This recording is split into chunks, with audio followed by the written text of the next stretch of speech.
today. Thank you. Thank you very much. I'm pleased to be here, to be invited to your big house. Nice to see it. Well, how to get started and to get warmed up. I don't have a speech prepared for this morning. I didn't think that was the appropriate thing to be doing. And if we could talk together, explore whatever we want to explore. And then this afternoon at 1 o'clock, I'll, in a more systematic, formal way, present what is important to me now about criminal justice and ways of thinking about it and ways of doing something about it. But I thought this morning we would talk to each other about what interests us. And maybe someplace along that we're going to take a break at 10:30. There are a couple things that I might like to read, if that seems appropriate. A statement about what I've been working on lately, a peacemaking perspective for criminology and criminal justice. And it might be good to present that, about a 10-minute, 15-minute statement of what I have in mind. And I think that would be helpful for those of you who can attend this afternoon. This is kind of a concise version of what I'll be doing this afternoon.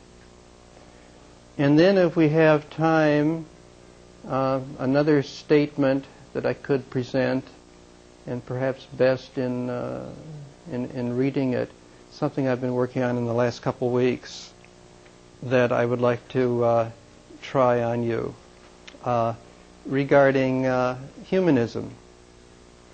And more I think what I have been trying to do over 30-year period can be best conceived in the humanistic tradition and not as in some descriptions conflict or Marxist development. So I'd like to try to put it in that perspective if we have time, and if that seems, if you're willing to listen to that a little bit. I think a way to begin is to ask ourselves, not for me to present, but to ask ourselves, for me to ask also, why are we here? And I mean that in all levels of that question. At this moment, why do we exist? Why are we in criminal justice? And that's probably a concrete way of putting it. What is it that brings us together under the rubric of criminal justice? And another question to ask, not that I have the answer, but together perhaps we can have an answer. Oh, we aren't looking for answers, probably. A way to state the question. What is the problem? That's more interesting than what the answer is, I think. And that is, why do we do this? Whatever it is that we do, why do we, in this case, theorize? This morning, the topic is criminological theory. So I think it'd be good for us to consider, what is theory? And sometimes I think a theory is an off-putting. It turns us away from really what we want to do. In a way, it's intimidating. For students, the question is, do you know criminological theory, right? And then when you bring up Marxist criminological theory, it's almost a way of separating us from our regular thinking, and we come with our own ideology that turns us away from it or what it is trying to do. So I think it would be good for us to consider what is criminological theory, what is it that we do when we do criminological theory. And a good way of opening that up is that it really isn't much of anything at all. That kind of takes some of the pressure, that there's really a lot to do. Really isn't that much.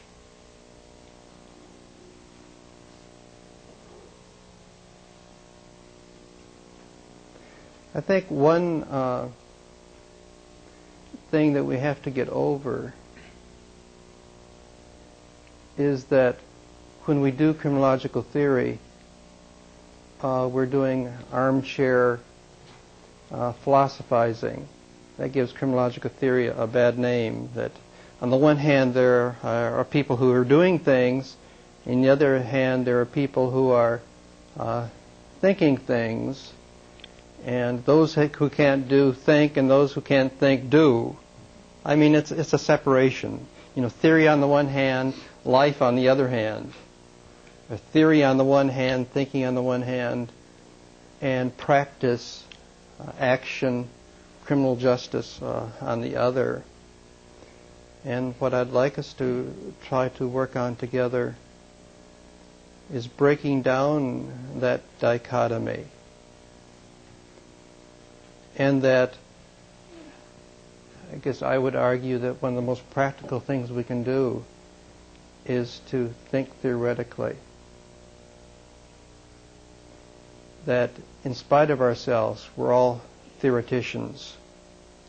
But it's academicians that separate thinking from our being. And I would argue that theory is a shortcut to action, that theory does not remove us from action, that theory is very practical. It's not something apart. And maybe one way to illustrate this, I'm just rambling. I don't have anything, a direction that I'm going. But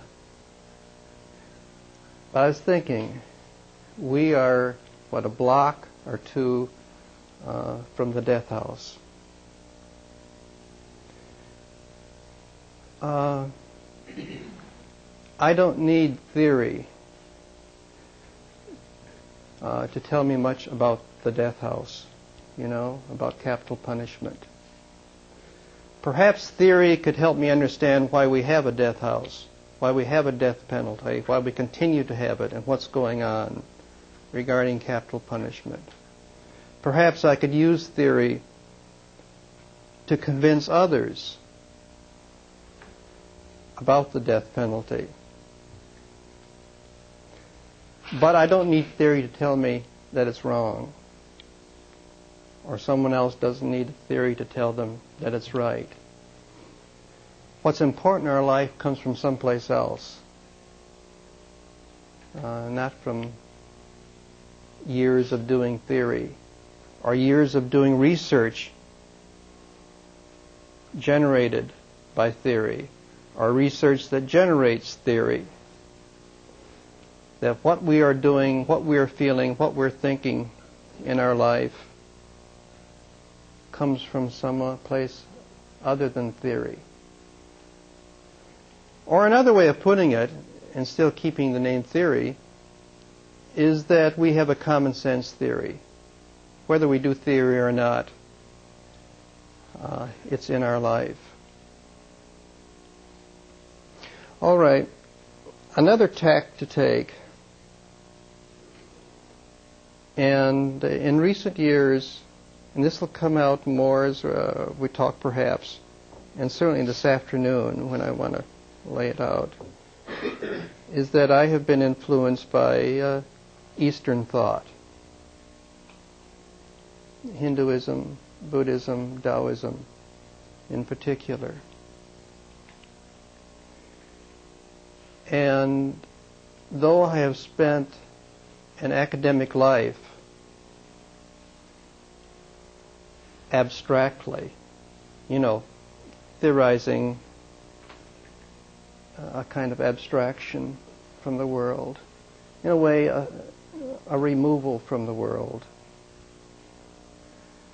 The more and more, and this has been going on now, probably the last 10 years, that I am sensitized or become a part of non-Western mode of being, of religion, of philosophy, of theory, of life, the more and more I become aware of that and a part of it, the more and more I question abstract living in the name of theory.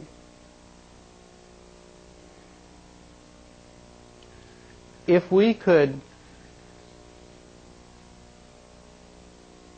perceive directly. Pardon me, what do you, would you define abstract living? I'm interested.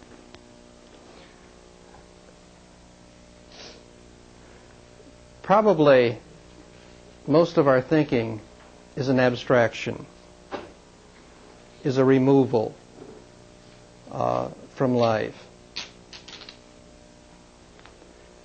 In that sense, is an abstraction. If we could be in the moment, present, right here now, from moment to moment, then we wouldn't need theories to help us, we think help us, understand what is going on. I'm impressed very much by Krishnamurti. Maybe some of you read Krishnamurti, who died last year at the age of 92, and been born in India, and one of the principal persons in bringing Eastern thought, Eastern philosophy to the West. And he, in a series of books, makes the, well, by his very writing, I could say his argument, that where it's at is being here and now in the present. And thought is an abstraction. Thought is a removal from what is going on now. That knowledge is part of the problem. Now, that's difficult for us academics to question knowledge. Knowledge is our sacred symbol. It's our sacred form of religion. It's why we're here, to develop knowledge. And we fill students with it. We spend our days reading to become more knowledgeable, smarter, more complex, constructing research and theories with the idea that the more complex we have things, the smarter we are, and with the more knowledge that we have, the better what? The better to what? The better to get a promotion, the better to create a world, to make a better world, to make a better world. And if we just had enough knowledge, if we just knew enough, we'd know how to create a world that would be good for us. And Krishnamurti would say that all of this knowledge, much of this knowledge anyway, is removing ourselves from the moment, from the reality. That really, the answer is very simple.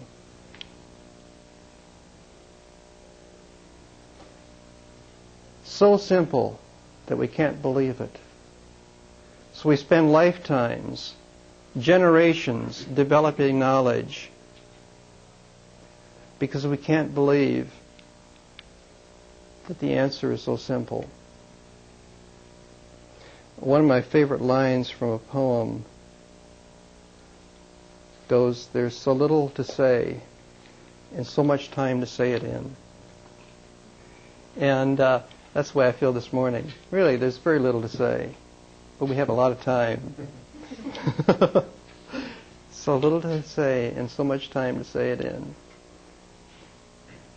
Probably the main characteristic of this species that we are, the human species, is that our blessing and curse is that we are thoughtful beings, that we think.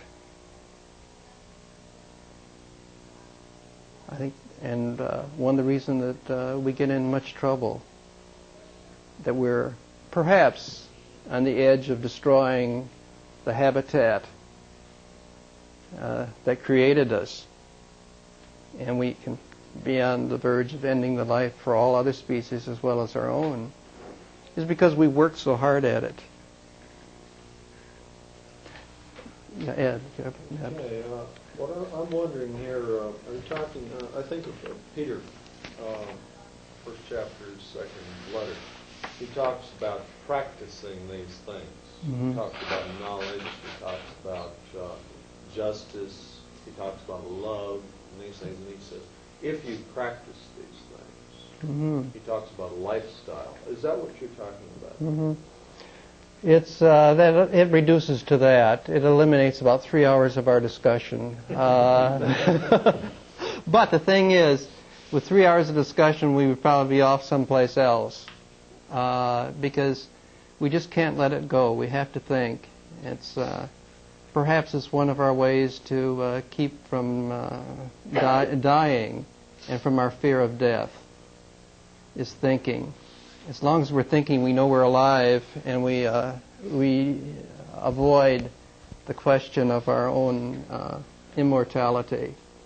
You know, so we would spend 3 hours thinking a lot, trying to become complex and fancy, and further remove ourselves from the essence of things, which is very simple, and reduce probably to one 4-letter word: love. Mm-hmm. Mm-hmm. A word that we don't use much in criminology. I was rather shocked a few years ago when talking about justice, and a person asked me, Ed, do you live justice? Mm-hmm. Are you just Mm-hmm. in your everyday activities, Mm-hmm. family, friends, associates, people? Are you just? Mm-hmm. And I guess that's what I'm hearing you say. Mm-hmm. The lifestyle thing. To use the word just, whatever word we use, we seem to end up needing, a word for it, right?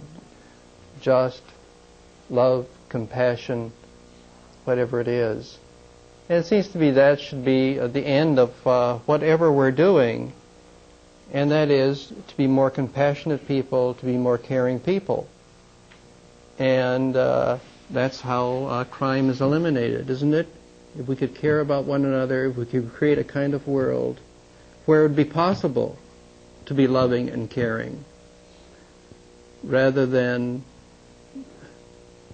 pure survival being the lot of much of the population, and much of the other population controlling and oppressing such whatever means of survival. How would you respond to the argument, though, that some of the most heinous crimes are thoughtless crimes, that it's not thinking that motivates or produces the most vicious and brutal criminals, but it's instead the opposite? Yeah. And they also aren't feeling, in many instances, but just to devil's advocate, Sure. the position that without thought we would be propelled into chaos and perhaps destructive Mm-hmm. chaos. I guess we begin with some idea of the nature of our being. What is it to be human? And certainly one is that after the fall, we are basically evil, certainly capable of doing bad, which we know we are. And no matter what the culture, we're going to end up with evil, with badness, bad behavior, doing bad things to one another. The other notion is the environmental, and as sociologists, that's the one we go with pretty much, that we can be anything. This human species can be anything. And we create a kind of world that tends us to be one way rather than another, or to create a kind of existence where the struggle is so difficult and so severe, and we create ideologies around racism, sexism, we have poverty, social class, that make us something other than what we could be, you know. And the question then is, how do we get to that kind of world where we could be good people and where there wouldn't be bad and evil, and sheer survival would not be the problem. And I guess I'm just saying, I'm going with this right now anyway, today, this morning, right? Thought is the, this is just thought, so disregard it, is that simple is better. And it goes through all the world, religions, ideologies, perennial philosophy, as Huxley called it. That simple is better, to live simply, with humility, and in much silence. That is the answer. And we keep hearing that, don't we? But we don't want to believe it. Or we get caught up in our conventional world that really goes against, it seems to me, the truth. And the question would be, why is that? Is it because of greed? You know, what is it, particularly within our culture, that gets that way? You know, and many people, myself included now, look more towards simpler cultures, particularly Native American cultures, for a spirituality, for a way of existence. And that it was with European conquest, European philosophy and religion, that has gotten us where we are now, where in our own field, criminal justice is as much of the problem as anything else. It's an operation when all else seems to be failing, and it too fails. That's where we are, it seems to me. And I say this not with cynicism and pessimism, but with great joy. There's, while we're on this, what the solution is, I was just looking yesterday, I subscribed to something called the Desert Call, and it's from the Spiritual Life Institute. It's started by a Catholic group in the desert, following the Desert Fathers of the 14th century, in Colorado, and there's one in Nova Scotia, and a William McNamara, OCD, who's director of it. And it's a plea for money for building 25 new hermitages, so we can go there on retreats, you know, and be in silence and live a simple life. And let me read this. A final word. The multiple crises of our age, pollution, poverty, oppression, illiteracy, addiction, crime, and the various disguised idolatries, are really manifestations of a single crisis: a lack of contemplation. And in the Catholic tradition of, say, Thomas Merton, contemplation is not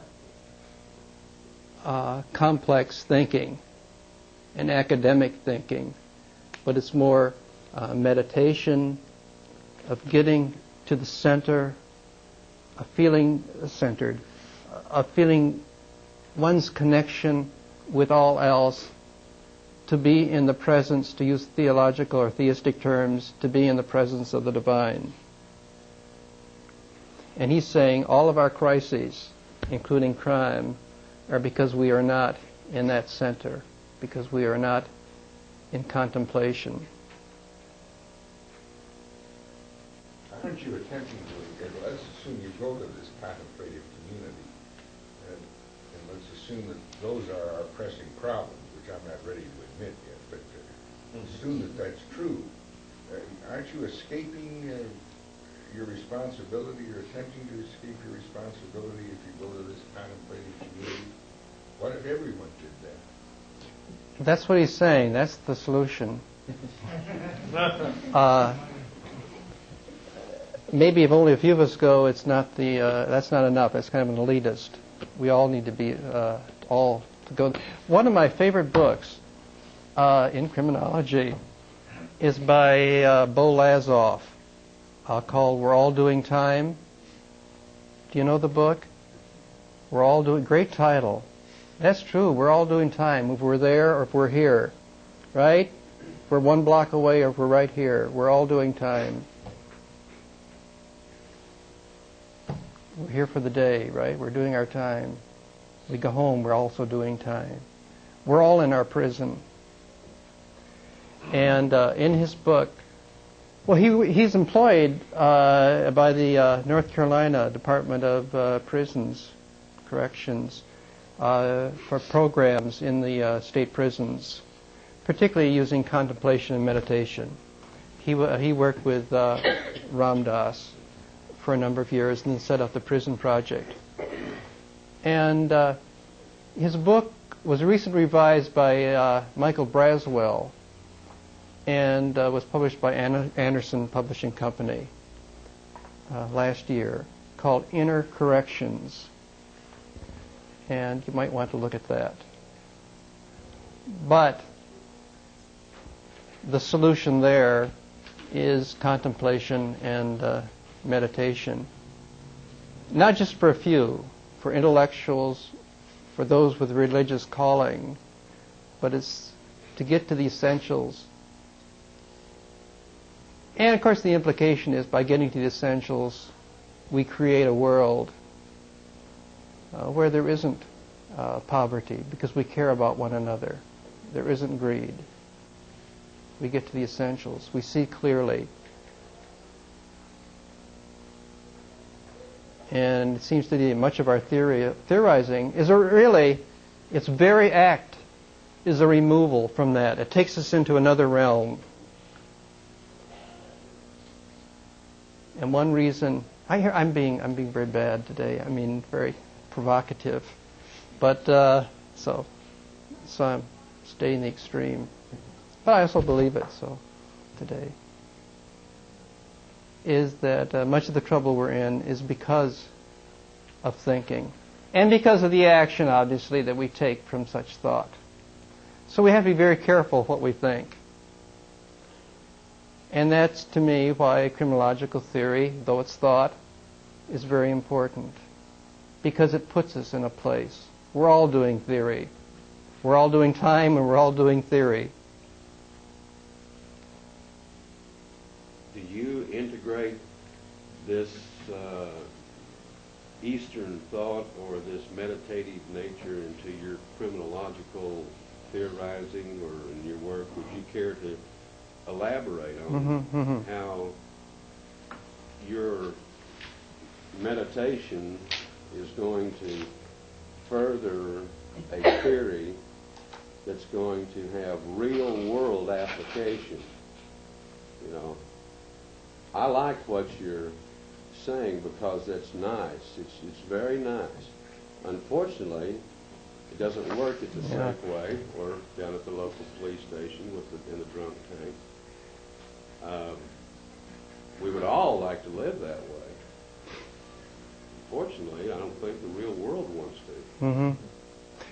Some will say that this is in the long, this is perhaps a luxury, but certainly it's the long haul, it's the long course, that eventually when we get things cleaned up, there will be a time for this kind of thing. I'm trying to turn it around and saying the most practical thing we can do is to be idealistic. The most practical thing, it's right what we're doing at this moment in our lives. And a number of people now, myself included, are using the term peacemaking. And in a few minutes I'd like to read this. That peacemaking is something we do on an everyday level. It's not something, if that's what's going on, that Gorbachev and Bush do on Malta, on the stormy seas. I mean, that's one kind of peacemaking, right? And given the world, that's a necessary kind. But it's like, you know, they do it, and then there's, what do we do in the meantime? We do criminal justice. But this is saying that on a day-to-day basis, on a moment-to-moment basis, we are engaged in a kind of peacemaking. That only, in fact, only when we can, one thing, have inner peace,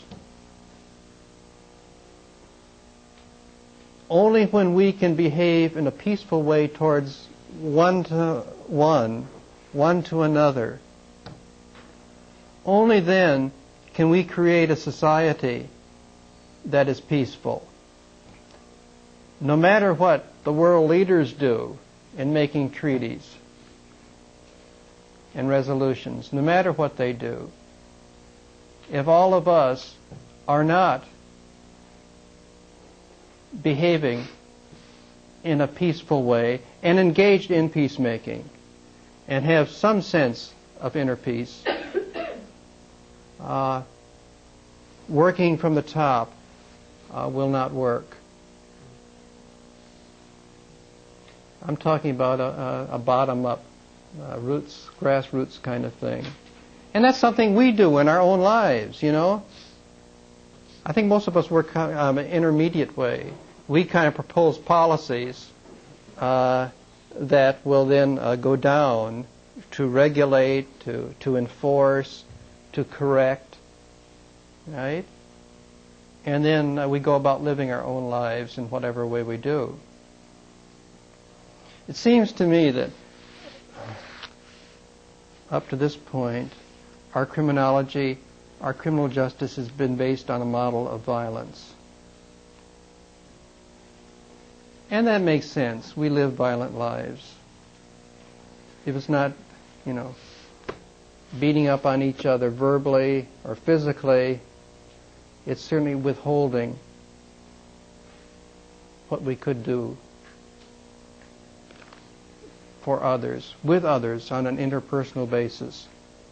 We are in a violent society. That's the word. That's the news. And how then anything we do that, to use the word attack, almost gets into the violent imagery, to attack that, to fight that problem, is engaged in real work. It's practical, right? So I really, a charge for theorizing this way, philosophizing this way, is that it's impractical. It's removed. It's armchair. It's something that comes when we do everything else. When everything else gets done, then we can do this. But I'm saying we won't get to that other place unless we do this here and now in this moment. This is the shortcut. Yeah. Being idealistic is the shortcut.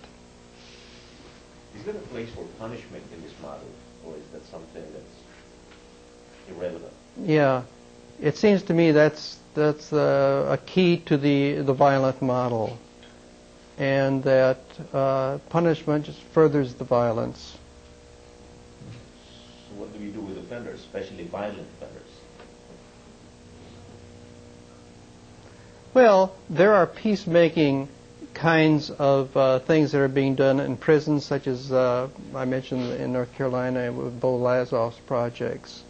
There are community mediations. There are alternative to laws. We all know various things going on that are alternatives to the traditional criminal justice model, and that are being done now in some places in the name of criminal justice. You know, we kind of maybe work that way, still use the criminal justice term as being used, but it's almost a paradox.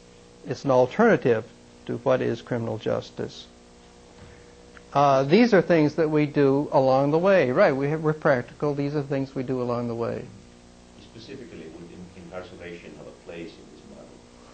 Well, the argument seems to be that some people are so bad off given our culture, that's the only way, the only existence that they can be nonviolent towards themselves and others in that. But it's for a much less percentage of the prison population than now we have. You know, prison population just continues, one war after another. And the argument is that much less of the population needs to be punished within a prison, can be better rehabilitated. Rehabilitation seems to be coming back, doesn't it? Went out during the Nixon-Reagan years, and it's not going to fare well with Bush, I don't think. Only when there's a turn again to a more welfare caring kind of order. It seems to come with Democrats, at least old Democrats.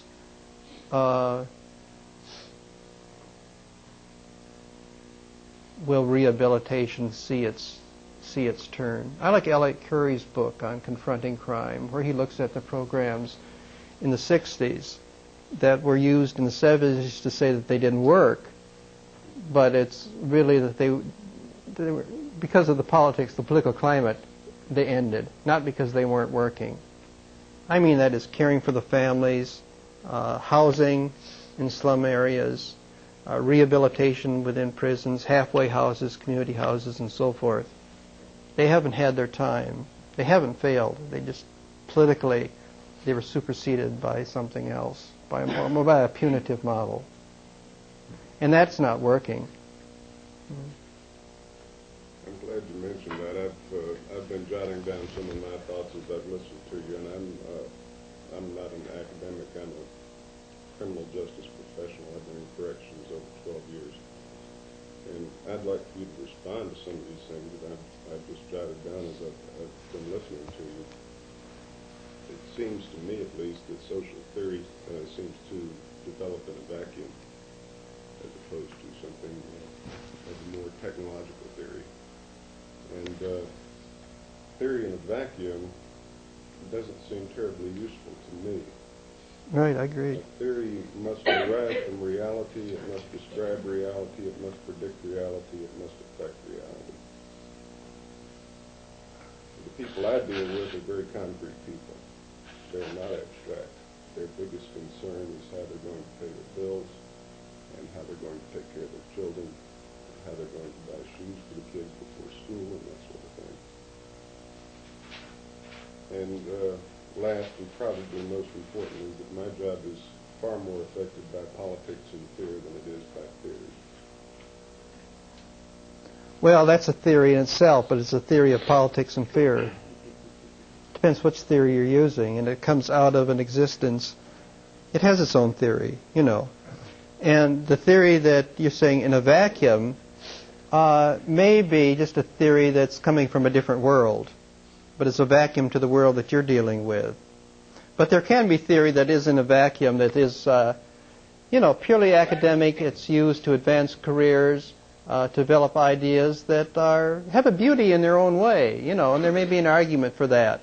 Then put it in the museum on the wall or someplace. I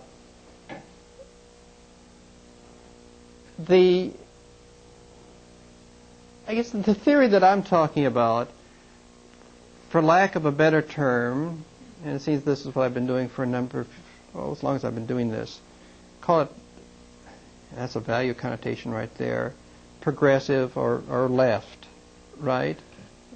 Left. You know what I mean. And it can be in a vacuum in the academy, if that's a vacuum, when it's removed from a politics from the real world. And how do you do a progressive kind of theory that has a sense of what a good world is and has the values, and these don't necessarily come from theory, but the values of equality, lack of oppression, freedom, liberation, and so forth, good life, that combines the material and the spiritual as to what we could be, an image of what it is to be human. If that theory doesn't relate some way to the world, then it's what? It's crazy. I mean, it's schizophrenic. It's mad. So how in the United States do we do a social theory, in this case a criminological theory, that relates to anything that's going on in the world? Now, I guess you could make an argument. You can have an image of the good, and that's not a vacuum. That is a kind of worldview, and one could theorize within that.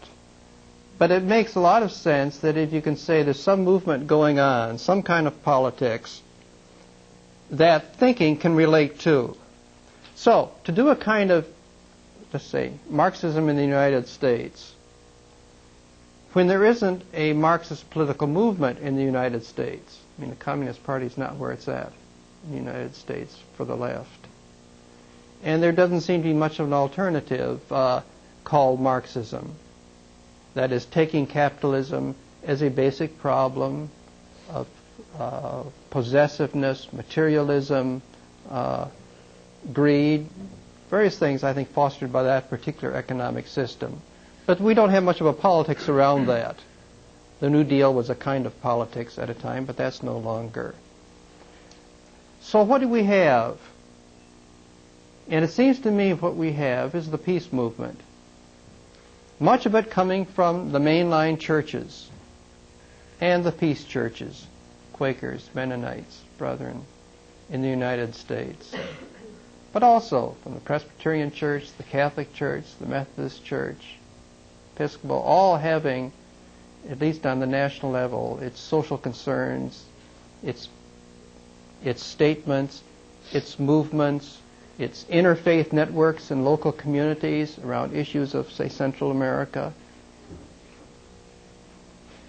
And it's that kind of those kinds of politics, that kind of politics that we can relate our theorizing to. And that's what I'm drawing from now in trying to find a left progressive kind of theorizing for criminology.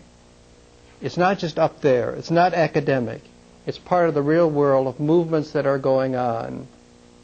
And then bringing the peace movement into criminology. I don't know if that answers, it's a roundabout way. Mm-hmm. You said that the peace movement is a philosophy or a gathering of collective thought. Would you say, in your estimation, it was like a best alternative to Marxism or communism? It's our progressive movement in the United States. And it's related to, it's not just for far-out intellectuals, right?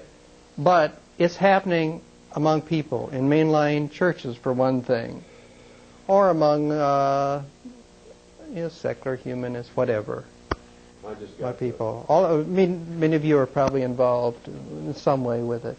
Well, I just got the feeling of what you said. Since there wasn't Marxism or communism as a popular doctrine in this country, you choose the peace movement as a viable alternative. It's partly what I am a part of, and yeah, right. That's true. Meaning that if it was Marxism or communism, you choose it. I don't know if it's a matter of choice. I mean, it involves a whole life, a context, a culture, so it's irrelevant. Okay. It's not it's not a choice. It's not a choice. If we had been born in Europe and we were a part of the aesthetic, intellectual culture, that would be our choice, perhaps, probably. But that's not what we are. We're here. So we relate to the culture that we grow up in, that we're part of. And it seems to me that stresses the best in our culture. And that's what I'm looking for to bring into criminology, as long as I do any thinking or doing about crime and law.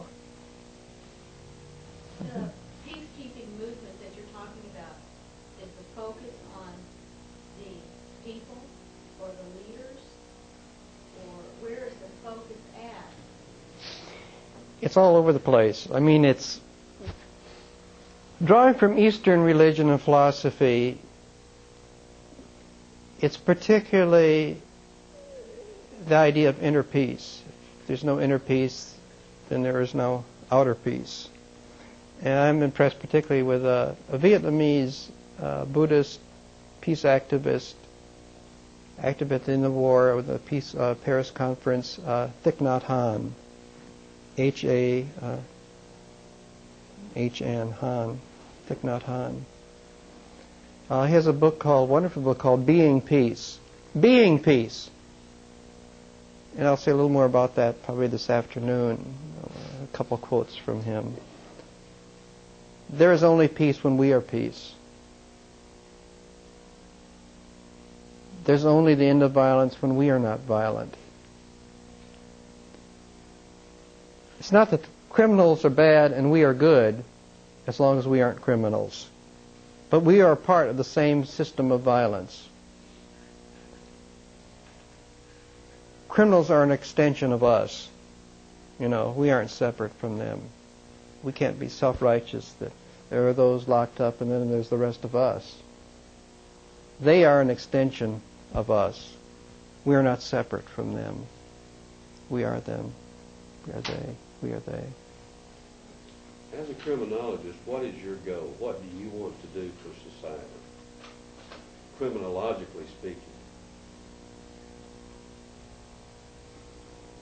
Oh, a world without crime, I think is what we all are trying to do, probably. Realistic goal?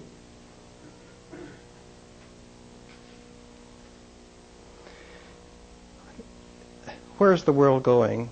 As long as there's a nation state, there's probably a legal structure. And with a legal structure, as long as we have a punitive ideology, there is then a criminal law. And then an enforcement structure. So as long as we have such kinds of society, there's going to be crime. It's certainly decreased by having kinds of societies that have less of a class structure, that solve the problems of racism, poverty, sexism, and so on. In Europe, anyway, a number of people are arguing that the nation state is not where it's at ultimately. E.P. Thompson, who spent a lifetime studying labor history, active in the anti-nuclear movement in Europe, a leader and a peace activist, at the end of his life now, is arguing, talking about that the nation state is the problem. Not just capitalism as an economy within particular nation states, but that socialist nation states are as much of the problem also. That ultimately it's in some other vision, some other kind of world. And then not only would then the problems of violence, much of our violence is created because of nation states, certainly on an international level. You know, we militarize, and then we live our daily lives with a military model. It teaches us a lesson. And the nation state creates the lottery and teaches us that gambling addiction is all right. We learn much from the state, and much that I think goes against of what it is to be human. And I think more and more people, to the extent they give thought to it, move more towards the notion of simplicity, caring, humility, and, as Father McNamara says, contemplation and silence. Theory is a lot of noise. We're doing a lot of noise. And we could be at a place where theorizing is not necessary. Living is all we need, if we are willing to be here in the moment. And rather than having scripts of all kinds, including theory as a kind of script, particularly theory based on violence is a script that keeps playing us. Not just what we should do with them, right, which we are really, they are a part of us, we are a part of them, but what we should be doing in our interpersonal relations every day with one another. It's a script that we have that removes us from reality. So in a way, a theory is, I mean, I'm arguing both ways. It's a paradox here. It's a contradiction. To theorize is to remove ourselves. But perhaps in the culture that we're in, it's almost a sadness that we have to remove ourselves in order to see things how they are. But drawing more and more from Eastern thought, just being here now, seeing clearly how things are, you don't need a lot of fancy theorizing to tell you. Just be here now. And that comes not necessarily by more study, but it comes by being centered, by contemplation, by being quiet, and not learning so much. So, getting back to what you said about the original theory of man, that man is somehow corrupt, he has greed, he has desires to do wrong, to hurt people, whatever. And through this contemplative process, do you see that eradicating the greed and the evil tendencies that man has through the contemplative process? Yes, I think if it gets us there to what we really can be, and I mean, you see contemplation as the thing that will eradicate this bad nature of man. well, it's one of the things, and if you're pressed, I'd say, yeah, that's a good place to be. What about the people that, okay, lots of people who are inclined to do good would probably want to become more contemplative to help eradicate more Yes. desires out of themselves. What about those that just don't care to do this at all? How would those who contemplate? Well, they learn from those who have models. You know, we're all models to others. We're reference points. And if we can display good, I think it's contagious, you know. And Bolazov in the prisons, teaching people what it is to meditate and contemplate, and it's changing their lives. Now, I would say in order to be complete, you got to get the judges doing that too, and the policemen doing that, you know. Otherwise, we'll have a good world of criminals, and then the rest of us will be out there doing violence. We'll tear the table. Peaceful criminals defined as criminal, and judges, law enforcement, and academics continuing to do violence. They should be put in prison. By removing ourselves, though, aren't we still following a theoretical line? How's that? I mean, Well, I mean, I'm having trouble seeing how by removing oneself, we're not succumbing to our own self-interest. yeah. How am I? How we can adequately and compassionately help other people Right. to achieve Oh yeah. what we wish for everyone. Okay. I don't mean to imply we're removing ourselves, and I didn't think I was saying that, but how does... Maybe you're right. Do you mean contemplation? Somehow we've gotten onto this. Is a removal. I understand that living in the moment can gain awareness, Yes. but All I right. don't think that understanding necessarily follows, and I'm not certain how we would take that and move to helping others. Yeah. achieve what we Oh, want. I think, right. Once you try it, who knows what it may lead to. It's not a removal. It's an involvement in the world, really, concretely. Not just in thought, not in ideology, not in the rules of one's occupation, but following from awareness, from clear-sightedness. It's involvement. It's being in the world. Is it active involvement? Oh, yes. Oh, yes. One of the classic criticisms of Buddhism is that it's passive. Taoism is passive. Somehow, you know, you sit around and contemplate. But certainly as it's come to the West, it's not that. True, maybe in Eastern cultures it's been reserved for monks in the forest in Thailand. But as it's come to the West, there is what's called engaged Buddhism, just to take this particular element. Engaged Buddhism. And certainly the idea and also the practice is that it puts you in the world. You are active. And the contemplation is a moment to a place and time where one whatever term we want to use, whatever tradition we're drawing from, where one is centered, where one is in the presence of the divine, where one feels the connection with all else, where the separation is healed. By being there, then one knows how to act. Then you act. And you don't need theory. You don't need policy. You don't need politics. To state the extreme here. One does what is right.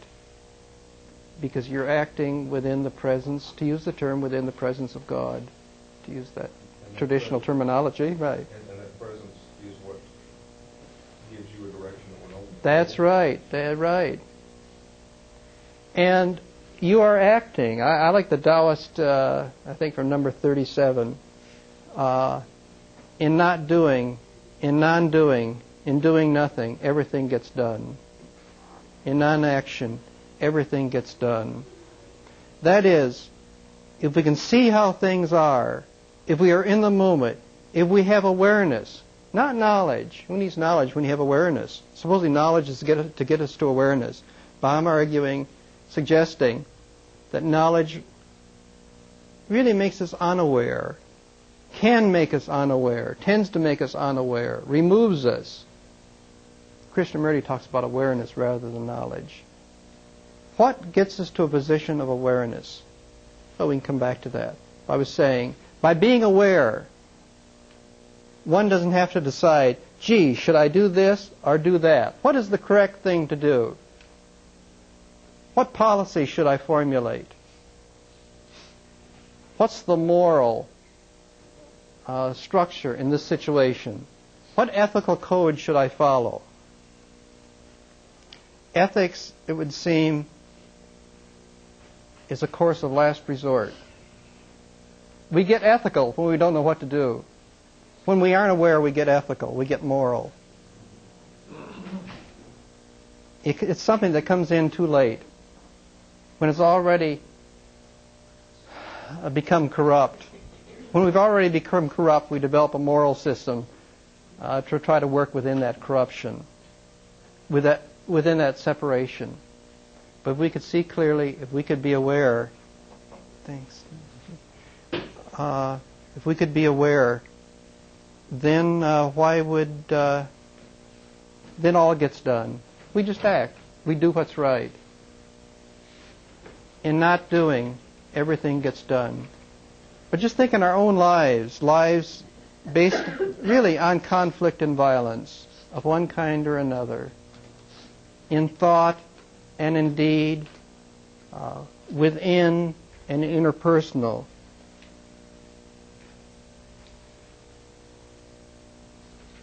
With such life, with such being, our days are filled with decisions. You know, should I do that? What shall I do? This. One decision after another. What is a better than that? Should I choose this or that?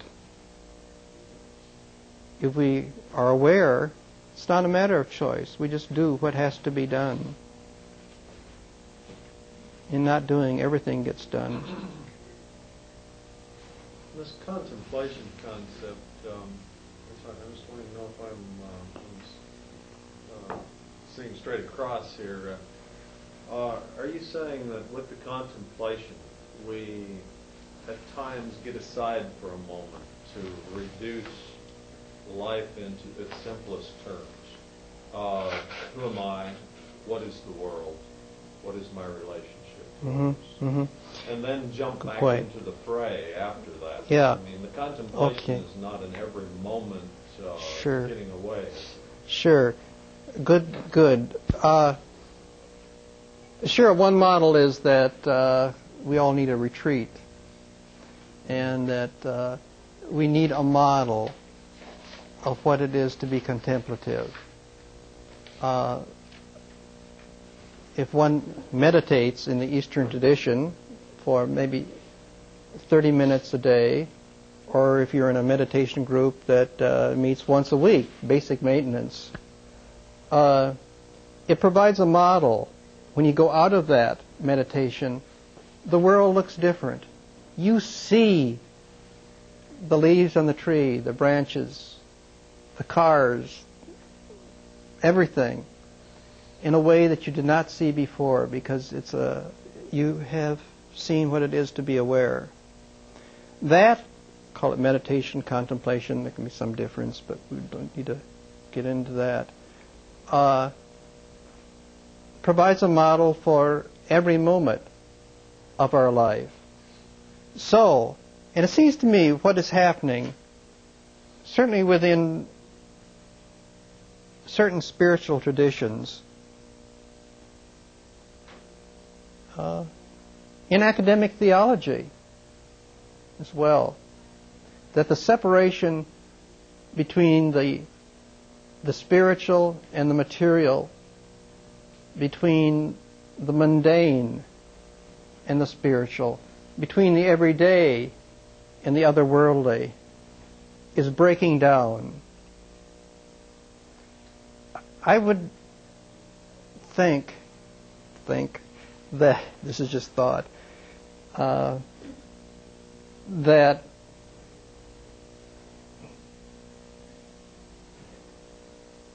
a major change that is taking place in our culture, and I mean in the world, is that the breaking down of dualism that has been prominent since the Renaissance, Descartes, and it's manifested in a million ways in our daily lives. As researchers, as academics, as practitioners, we separate subject and object, the classic distinction. There are those of us who are doers, who are observers, who are researchers, and then there are those who are being done to. Subject and object. And I am the objective observer, and I can know what's going on. The dualism that there is the realm of the sacred, known in our own, civilization as religion. And then there's the everyday life that is removed from that. It's on a metaphysical level.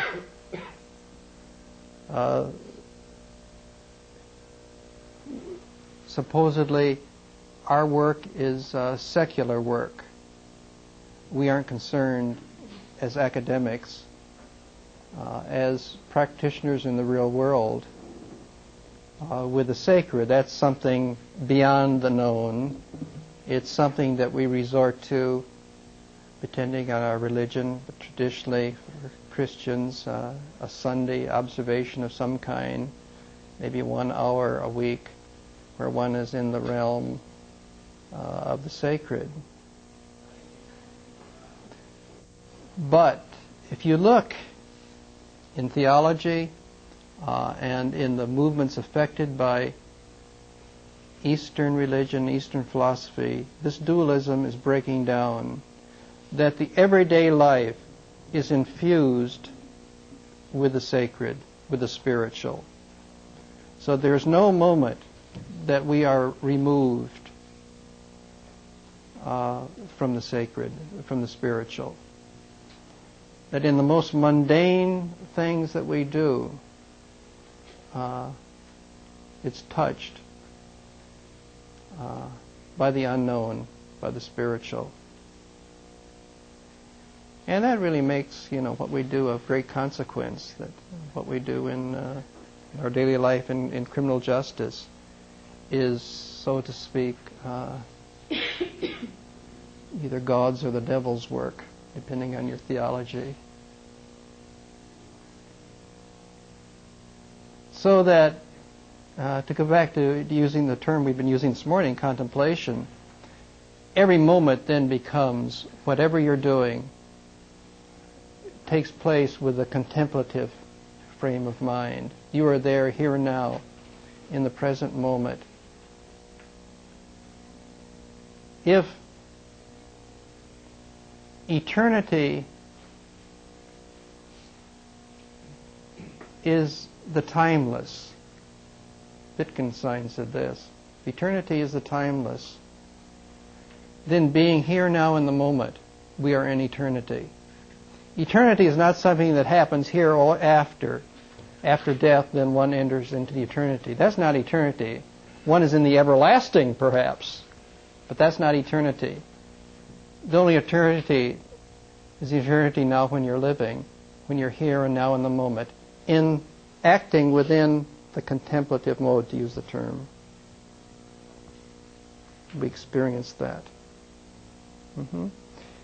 It seems to me, with that in mind, we take great care in how we live our lives and the kind of work we do. And we ask it of everything we do. What's the role of criminal justice education within this context? Or is there a role at all, or are we being irrelevant?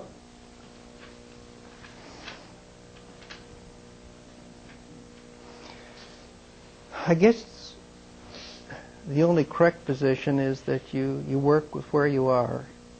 Otherwise, it's unreal. And where we are is here now, in a school of criminal justice. You may want to work to eliminate it.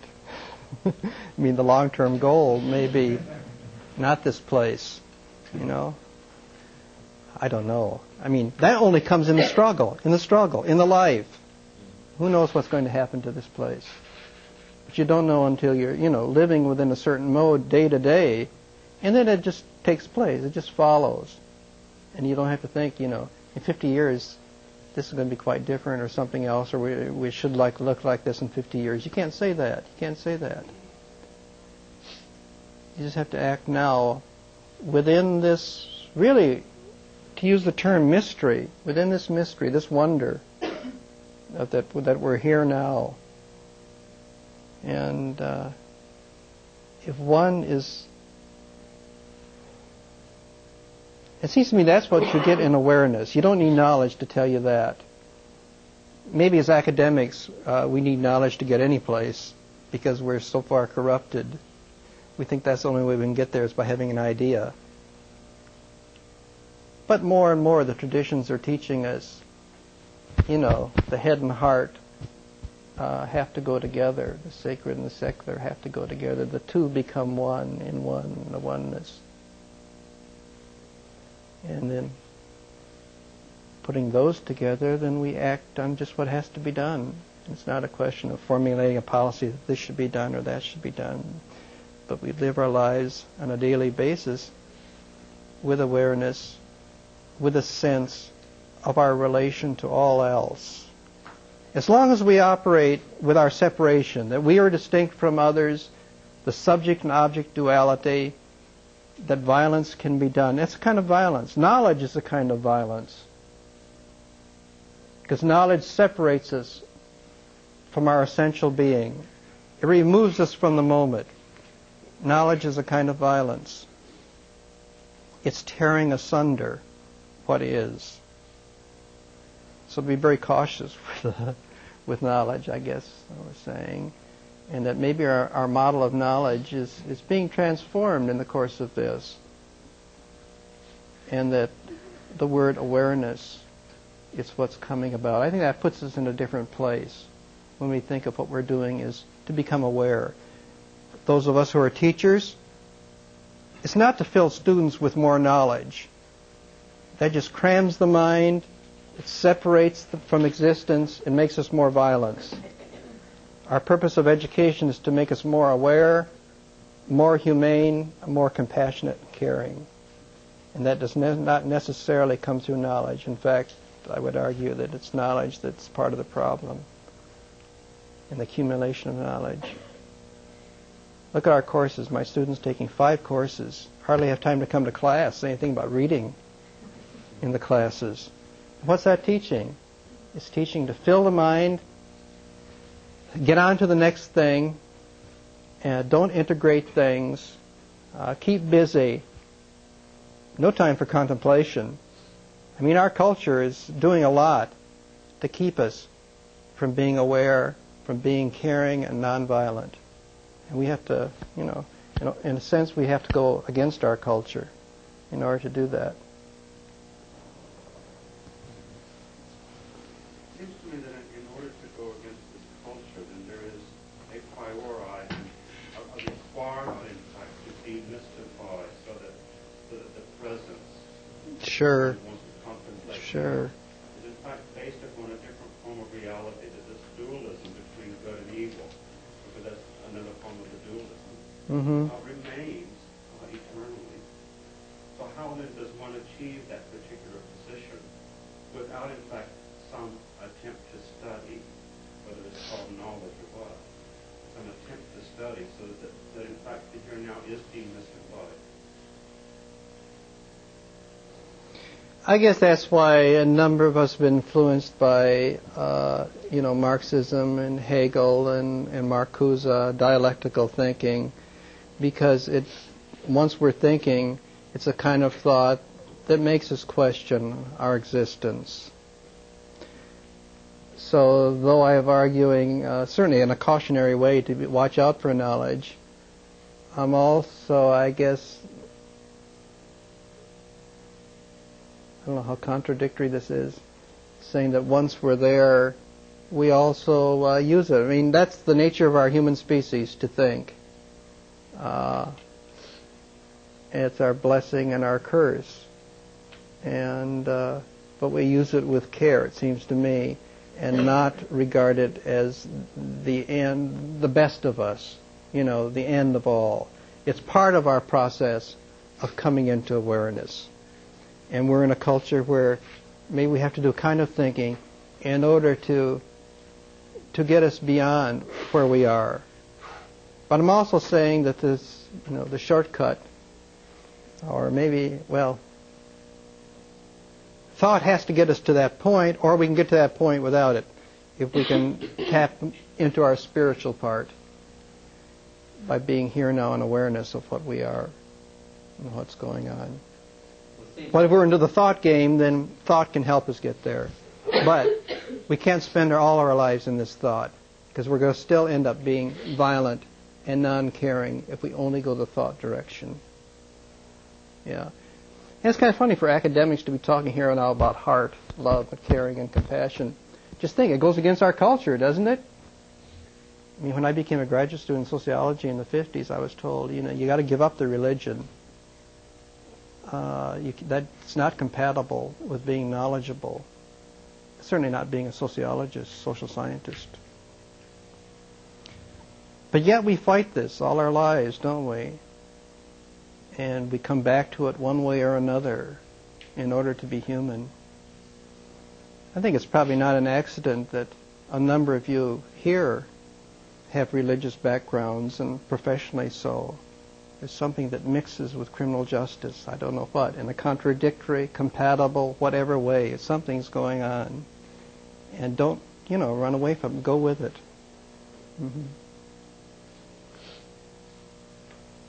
In a way, criminal justice is... what's supposed to interest me about criminology? It's a window to look at the world. It's kind of the crisis point of what is the problem in our society. And we have put ourselves in criminology and criminal justice in the center of the storm.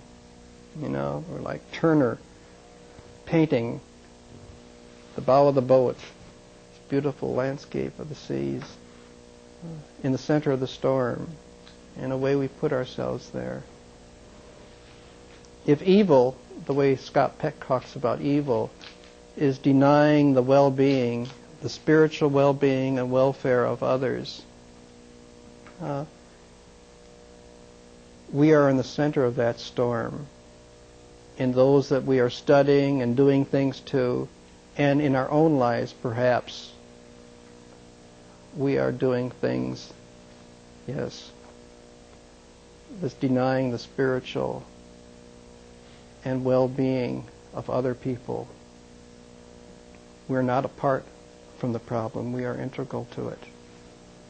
It certainly makes our work exciting, doesn't it? Yes.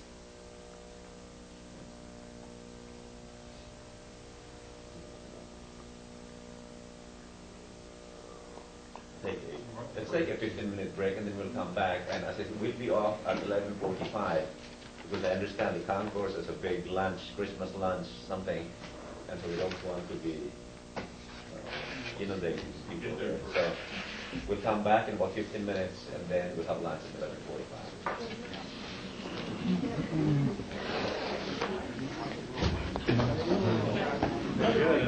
Well, Andrew, do you think I should read this statement on the peacemaking perspective? Or do you think we should continue with I think, talk? is that part of what you will say this afternoon? Because it will be the same group essentially this afternoon, plus a number of others. I think, there are lots of questions from You do? Yeah, if you'd like to All move right. into a direction, I think, which you think, again, will kind of stimulate some of their thinking and then generate other questions, other areas that you think, as I said. Okay. Because it's essentially the same group this afternoon. Okay. Basically what you did, the first part was great. You made a basic statement that then became the focal point for questions and thinking on the part of the group. That was great. So if the second part, we can do kind of essentially the same thing. And then it can be riveted to other areas, other directions. We'll see what people have after the break. Yeah, and then if you have anything particular joggles like to follow are- it up on, All right. then if not, then maybe you'd like to move on to any direction you'd like to move on, speak about that a bit, and then generate questions. Okay. Right. This is Steve, he's a lawyer, so don't believe him. I do believe it because I'm no longer a practicing lawyer because I can't stand the individualism. Uh-huh. Oh, yeah. I've been sitting there trying to think of how to phrase a question to you. I'm sensing that people are missing a fundamental point that you've developed in a number of your books, and what I think maybe you're assuming that a lot of people know here. The difference between the Western concept of the individual, the atomistic individual, as opposed to the Eastern idea of it's all whole. And while the individual is there, what's the goal? What is the goal of contemplation? The goal of contemplation is to lose yourself in the whole. Yeah, no yeah, thing that's a at good all. point. And I don't think Yeah. a number of the questions, particularly from the practitioners, that's what I sense there. They don't know that. They have no idea what we're talking about. Okay. How to get into that? By asking a question or? Well, that's what I was trying to. I was trying to think of how to phrase the Yeah, but that's question. right. That's right. This connection to all else, the end of the ego. Yeah, I was thinking as why did I quit being a lawyer? Explain what we have read is your old thing, obviously your classic particularly in that those theories. Can you explain how you have made the transition from those thoughts to your present thoughts that you're giving us today? It seems like such a swing. Okay. I have to be careful with that question because it's so easy to get into ego to answer that question. And much of where I've been going is based on the problem of ego. That is, the self being separated from anything else. And that knowledge perpetuates this ego. I am thinking. I know this, So to respond to your question, I almost have to give rein to my ego. I developed this way, and isn't that neat? So one side of me wants to shy away from that, but the ego side likes it. so I'm human. And you're interested as to, not just because of what I've been doing, but as a way to perhaps questions about your own life and development. So the question is why this kind of development we've been talking about mainly this morning, I think, and why we got there. I think in all of, and I don't think it's so far apart from what I've been doing since I started thinking about this about 1959. So it's, what's that, 30 years. In that I've tried to get at the essence of things, and I don't mean that in a congratulatory way. It's just that the way it has worked, and that to be a part of what is happening in the world, though it seems to do theories we talked about, is a removal from the world. I have intentionally to the extent that I've done criminological theory, had it come out of what was happening in the world at the time. So that particularly early work developing out of the civil rights movement of the early 60s, and I was teaching at the University of Kentucky, and being involved in the early stages of that, as a white academic, whatever I could do. And then eventually living in New York and part of the anti-war movement, living in Greenwich Village, the ferment of that time, and thinking that knowing that a criminology must relate to what's happening in the movements in our time. And so that kind of thing. But then when I was living in Providence at the end of the 70s, Rhode Island, kind of a crisis, I suppose, of asking questions that were seemingly very secular and living a life without raising questions of ultimate being, though I did kind of in an existential phenomenological way. That was kind of my indirect way of doing it. But certainly directly at that time, at the middle 70s, towards the end of the 70s, finding that it was necessary to return to questions of my being, and mortality. And that these were raised by spiritual traditions, religious traditions, and not touched in academia. So I had to go outside. And my return was by, as academics would do it, by reading theology, particularly Paul Tillich, a Lutheran theologian, philosopher, and combining Tillich with what I was doing in sociology, criminology at the time, Marxist work, develop a socialist theology, combining traditional theology, I mean theistic, with Marxism. Once doing that, finding that had its own limitations, it could only help so much, I began to turn towards Eastern thought, since much more of the world is in that tradition than our Western. So I was trying to, in a cautionary way, remove myself somewhat from Western, or at least to infuse it with what was happening in a much larger part of the world, or the other half of the world. And I was having the idea that you can't separate what's happening in your life from what's happening in your head and in your academic work. So that as I made these changes personally, or explorations personally, they had to come into my criminology. I couldn't keep them out. I've never had the idea that there was, life separate from academics. That at their best, one influences the other. So there's that. Okay? Okay.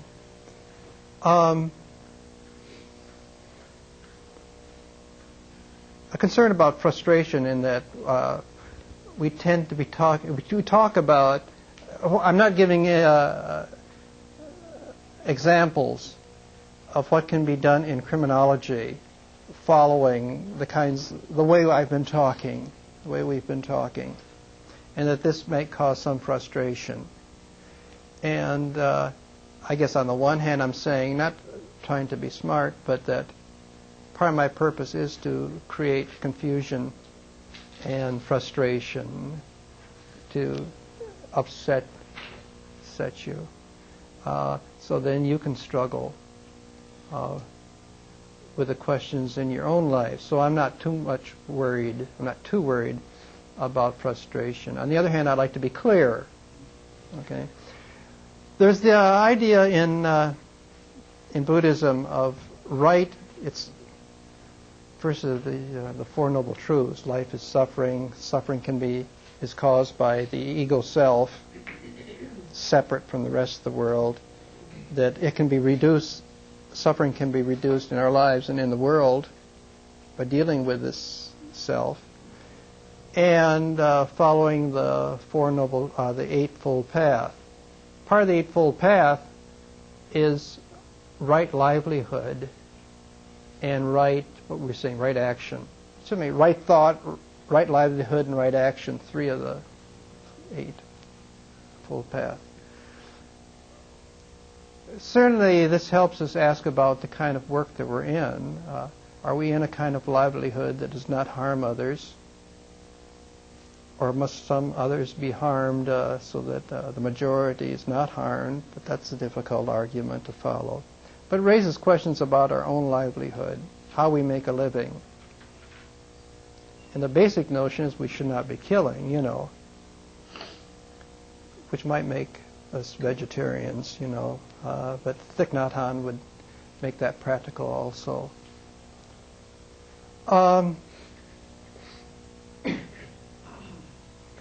Right livelihood. Well, what would our right action be? You asked me, you raised that question. What would right action be for us?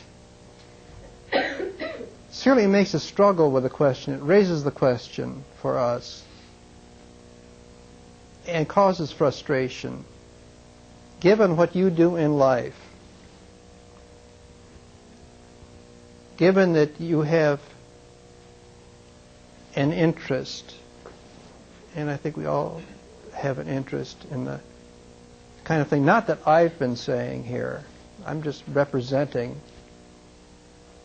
in a particular way the best I can do it, something that's much larger than what I'm saying. How do you put that to practice so you engage in right action?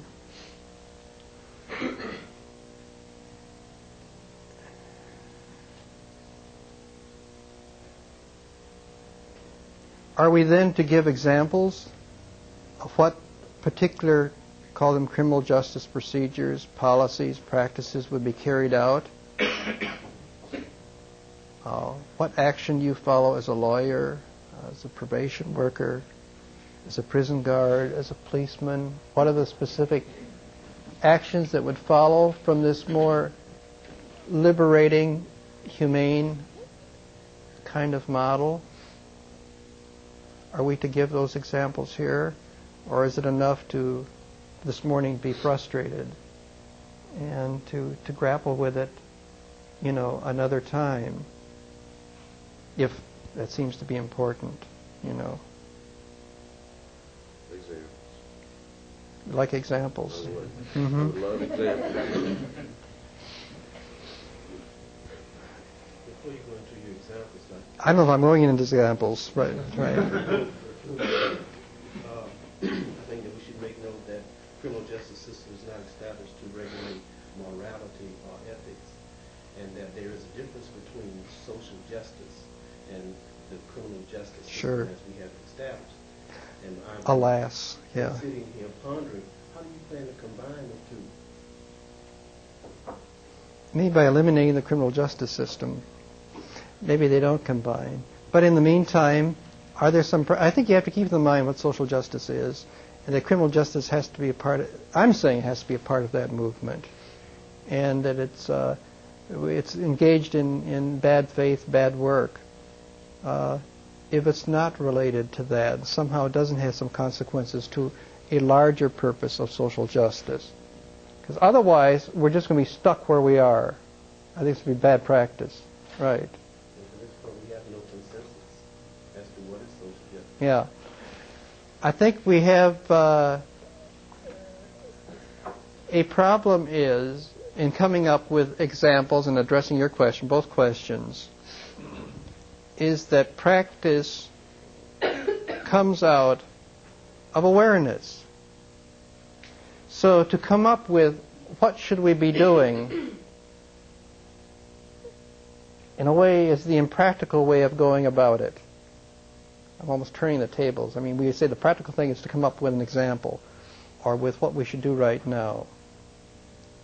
I'm saying that that may be impractical, impossible.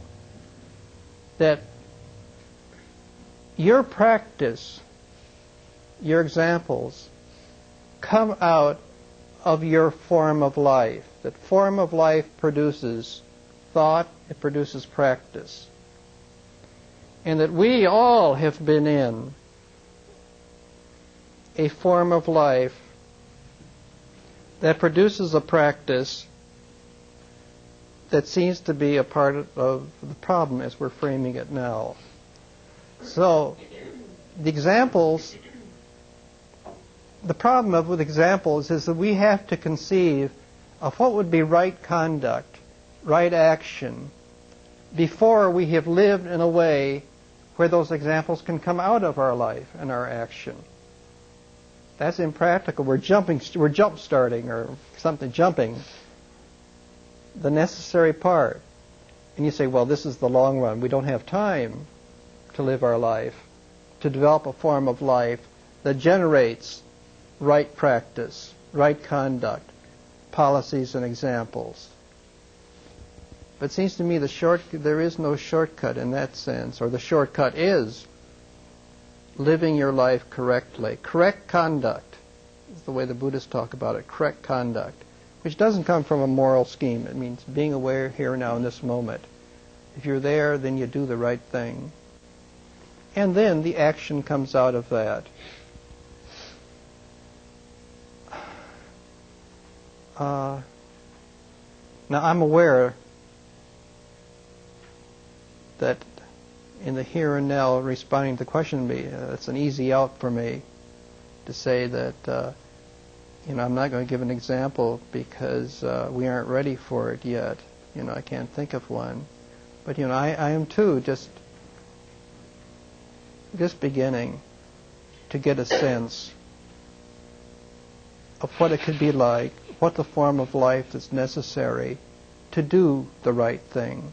And I'm asking us all, it just is, that we give peace a chance, to use the phrase from the song, and that by living that, life is not easy, and what it is to be human is to be struggling with this, not avoiding it.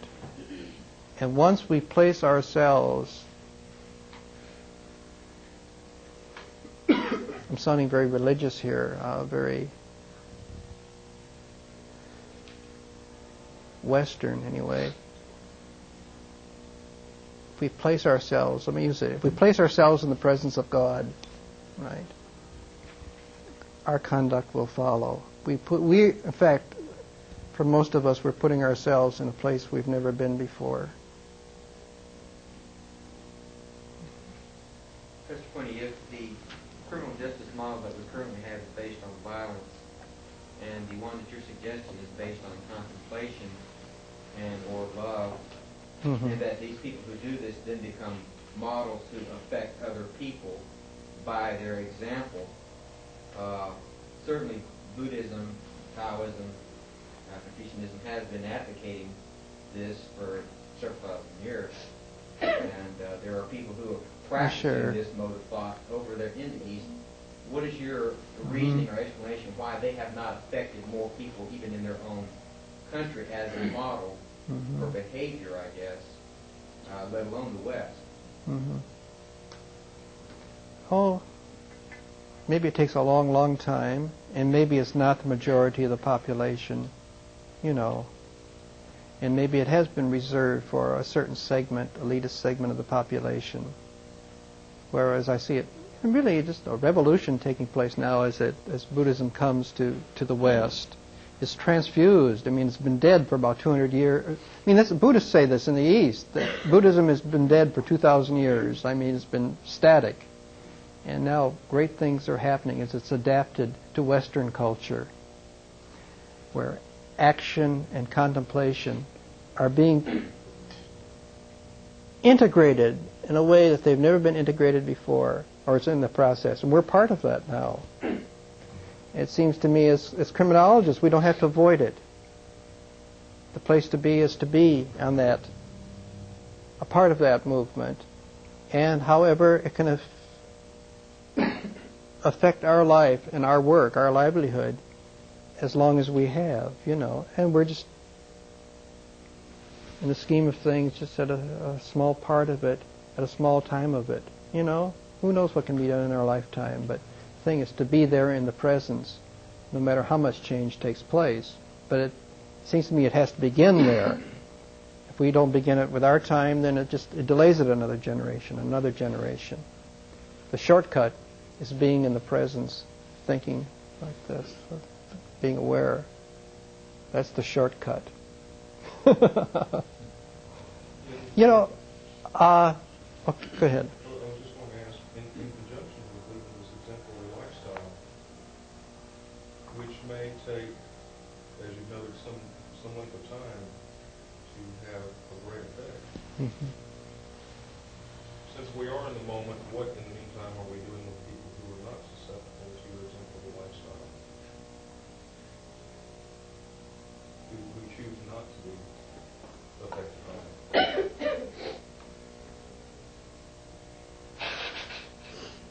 Is there a place in this scheme for dealing with it? Much of the doing that we do is exacerbates the problem, increases it.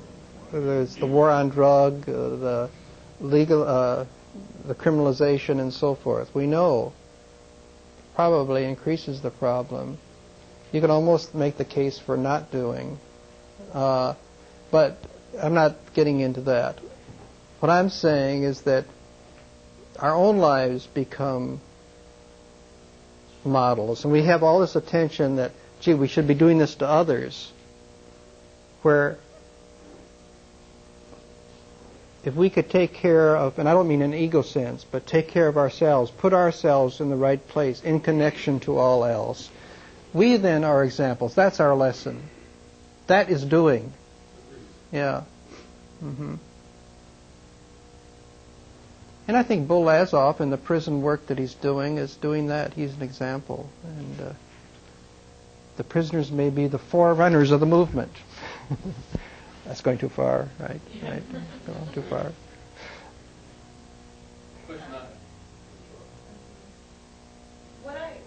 This utopian end that the society, as I see what you're saying, the combination of the social justice or the doing away with the criminal justice system, to me is very contradictory with the values, I hesitate to say values, of the individualistic society that this country is based on. And I don't see that ever happening because we have problems. Our system's not great, but it's the way it is because of the individualism and the way that the capitalism that this society thrives on. And I don't think that as a whole society really wants it to change. They want to talk about it, wouldn't it be better if, but you start taking away something that they can do now to make that happen, and they're going to wait a minute. Well, maybe those in control. I mean, who are those who benefit from that kind of society? And it's a small group of people. And they really don't have a good life either. I mean, they might have the boats, the houses, and, the properties, but... There's a possibility that all of us have, who aren't some of the privileged, that we could Oh, yes. And that's what keeps it going. It's not. Sure. It's not we Yeah. have once versus we have some other. Sure. We could be one of those halves, Right. but for. But, we guess that then we would become the problem too. That's not the answer. And it seems that what is happening, and particularly these ideas, and I'm placing them, grounding them in Eastern religion and thought, that these ideas are the ones that will allow us to change in our lives so we won't create the kind of societies, we won't become individualistic and just want to get more of the share of that kind of society. That's the revolution. It's not, deciding that I have the right policy and will make the revolution this way, but it's by each person being aware. That's quite different than the way I used to argue as a Marxist. You got to formulate the policy, engage in the revolution, and so forth. But then, things have changed in this country, and I mean in this kind of thought. And I'm talking about a kind of Marxism in the sense that takes capitalism as one of the major problems anyway, our economic condition. But I'm saying our condition is a spiritual poverty as well. And the change comes by attending to both our material being and our spiritual being. And then we can formulate, and back to kind of the prisons, our corrections, criminal justice, we can formulate policies. We can carry out these policies. But that's utopian. The non-utopian, and you had said, what I was saying was utopian. It seems to me, if we're here now in the present with awareness, and our struggles, our actions come out of that, that's not utopian. Utopian is removing ourselves from where we are and saying, we want to get there, so we formulate that. That's utopian. What we do every day in our work is utopian. What I'm trying to talk about is realistic. Is realist. Dr. Quinney, Mm-hmm. you're suggesting that in order for this all to happen, there has to be some kind of unification of religious thought or spirituality. And with the amalgamation of different religions that we have in this country alone, how is that going to come about? What I'm drawing from is to use the word, the esoteric of all traditions. It's what all is talkly called perennial philosophy that cuts through all the great religions, particularly the world religions, as opposed to the exoteric. The exoteric being the ritual, the doctrine, the bureaucracy of the churches and denominations, religions. The esoteric being that more mysterious part that's found, and I've been drawing from this morning from Eastern pretty much, but you find it in the Christian tradition with the desert monks, with the Christian mystics, Sister Teresa, St. John of the Cross.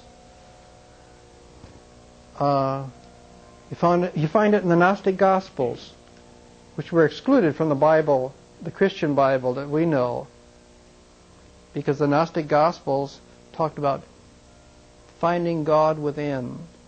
You are God. You're a reflection of God. Everything that you do is sacred. There's no escape. But the part that we got in the Bible tended to be the exoteric. How to organize the church. How to compete with Rome. How to establish a church bureaucracy. God is a great male white figure. Authority. Macho. Right? That's the kind of exoteric religion we got. What I'm talking about is this esoteric that goes through all the religions. Probably even the fundamental religions. Yeah. Not just the religion, and not just the liberal religions. That the world is a great mystery. It's beyond knowing.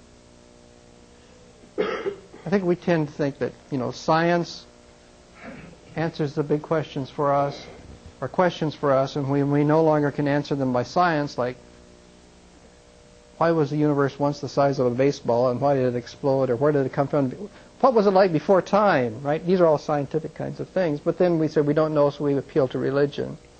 I think what is happening now is that religion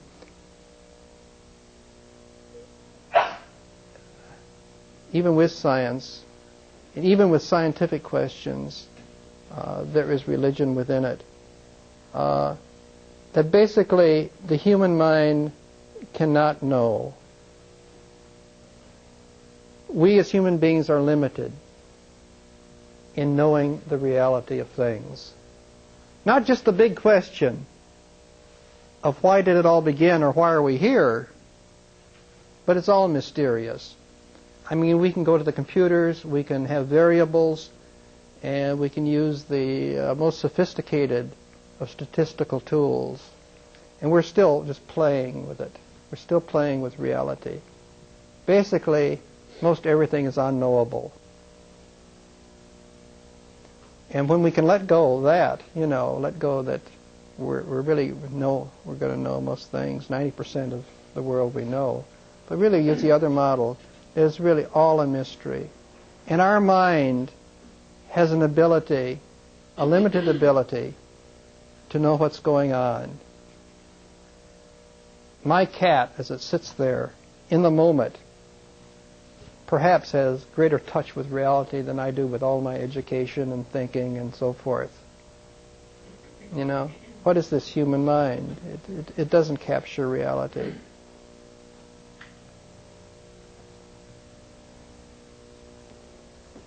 So we're all in the realm, of the spiritual in that sense, in the wonder, the mystery of it all.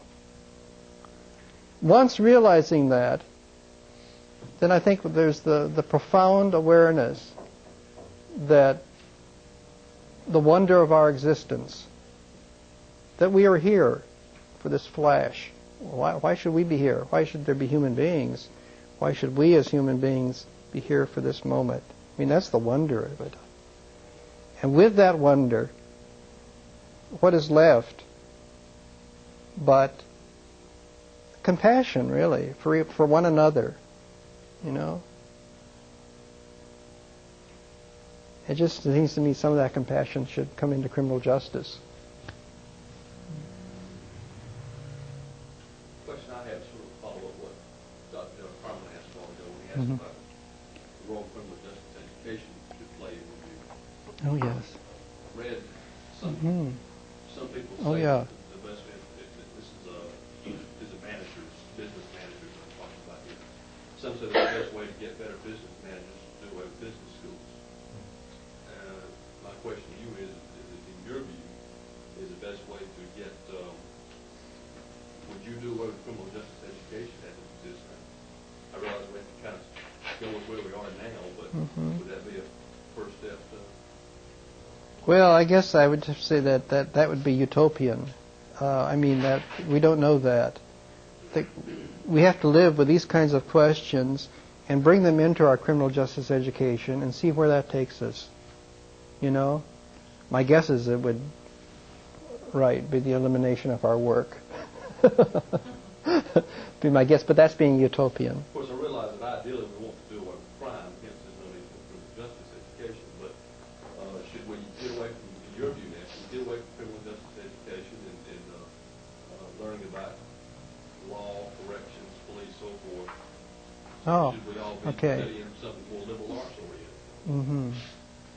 Oh, yeah, I think, it's nice to be doing that. Necessary to be doing that. It puts us in the right place. We don't get it just from criminal justice education. We do. It's very insular. I think in criminology, where I get inspiration is not by reading criminology, but in various things, or by looking at paintings, or listening to music, whatever, or walking in the woods, So as long as we do criminal justice education, it has to be inspired by something other than criminal justice education. And that may transform criminal justice education. We don't know where it'll lead, right?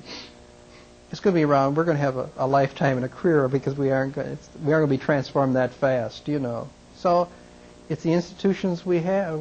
It's one of the institutions we have, and part of the reality is working within that institution and probably transforming it as we transform our own lives, Yeah. It's good work. A couple of years ago, Herbert Packard came up with a crime control model that says the due process model versus the other model to characterize the way we process crime in this country. And then John Griffith, I think in 72, came up with the family model. And I guess the critique of these models is the family model is an ideal model, whereas the Packard model is the reality model. Aren't we talking about the same thing here? Yeah. What you're really saying is Sure. the ideal versus we are faced with the reality here, which we have to cope with Yeah. on a day-to-day basis. And what model do you use? And it might be, we have another image of what it could be like. And in this case, the family model versus the what model? The crime control model. Yes, right. Sure.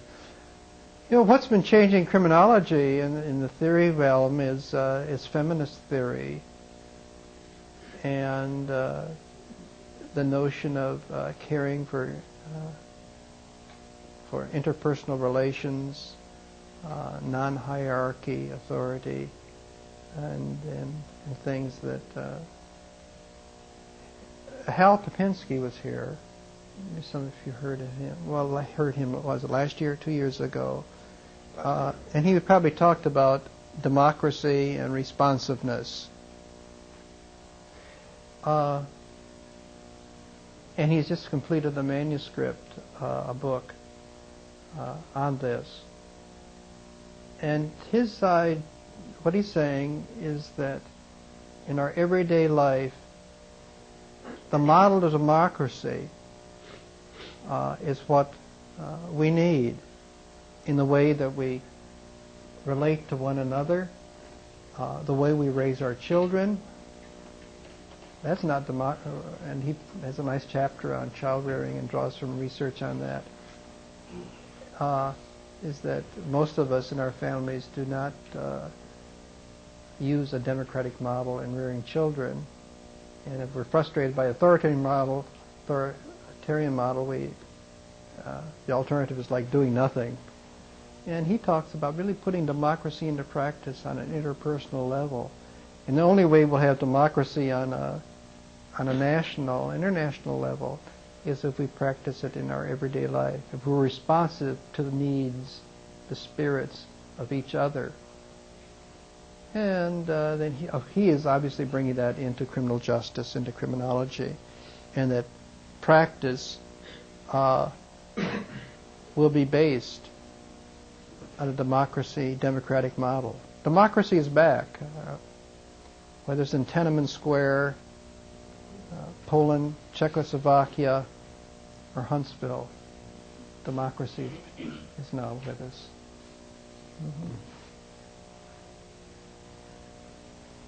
And that's another way of saying some of the things I've been saying in a more spiritual way, whether it's through feminist theory, feminist movement, whether it's in the new democracy movements, or whether it's in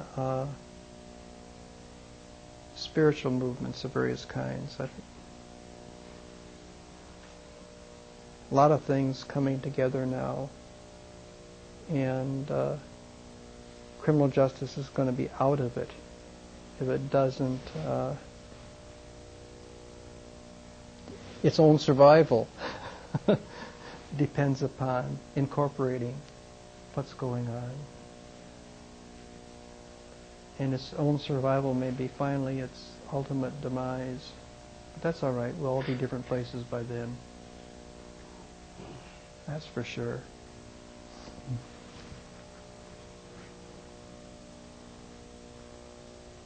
We were talking a little bit about the individualistic model in our culture. And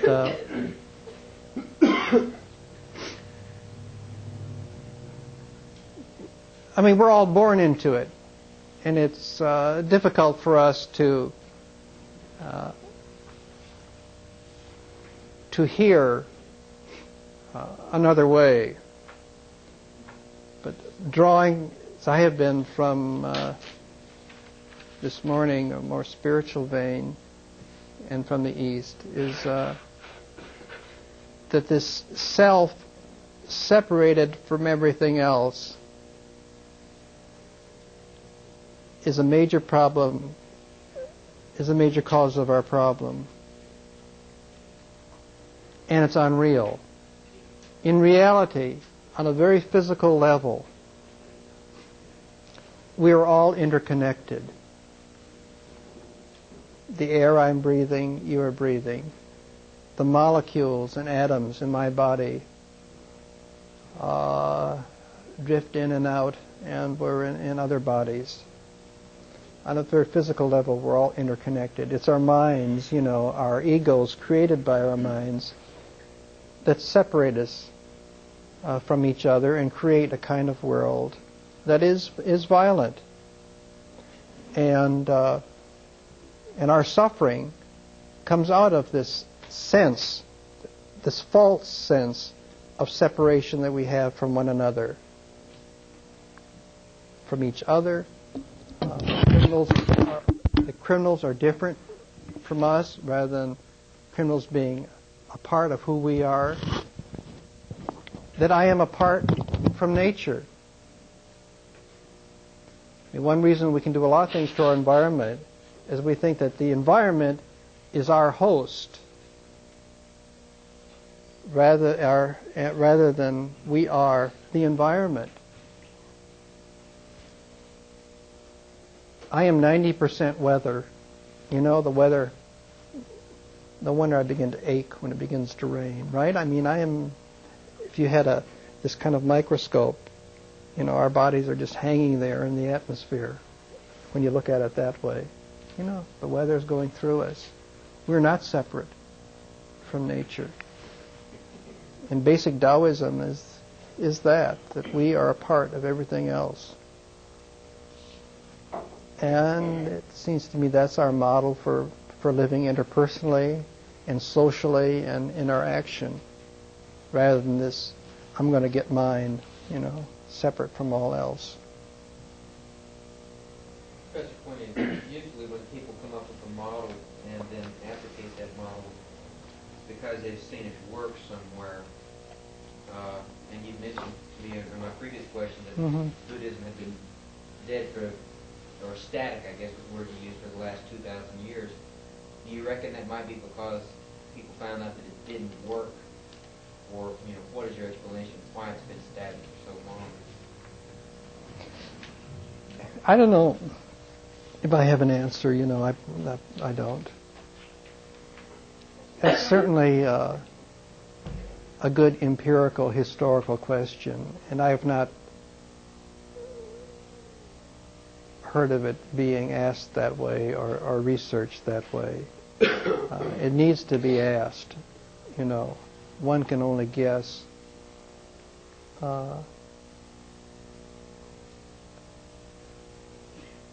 As we said before, it takes a long time. Not enough people are touched by it.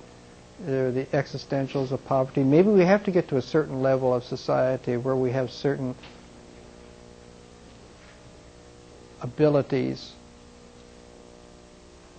to create a world that allows for the best of our spiritual development. I don't know about that, but that's one possibility. But that, as thinking beings, that would be a good question among other questions for us to think about.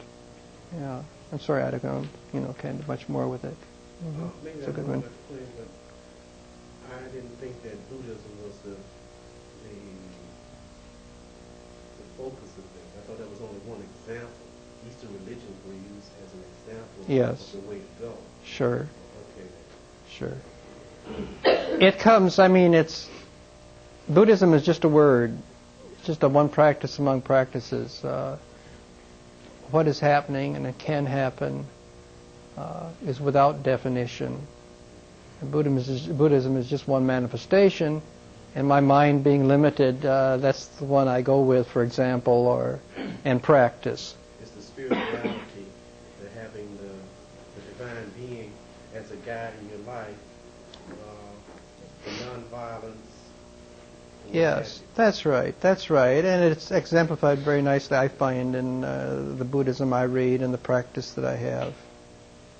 Yeah. Well, I have problems with even that. Sure. In various religions, we find that nonviolence, or even in society in general, nonviolence is not determined by one's religious beliefs. You can have nonviolence in a society and still be plagued with prejudice and racism and other biases. So it's not the cure-all. You say you can have nonviolence and still have racism, for example? Well, it may be a matter of definition, because I think as long as you're doing harm to others on any kind of level, that's violence. Okay. Mm-hmm. My definition of violence is violence in action. Yeah. Well, I think that what I'm talking about is action also, but it's not just the physical, clubbing someone, but it's how you relate to attitude towards, and so forth. Because That's there violence. are some religions which foster prejudice. Probably every religion has that part, even Buddhism. Yes, sure.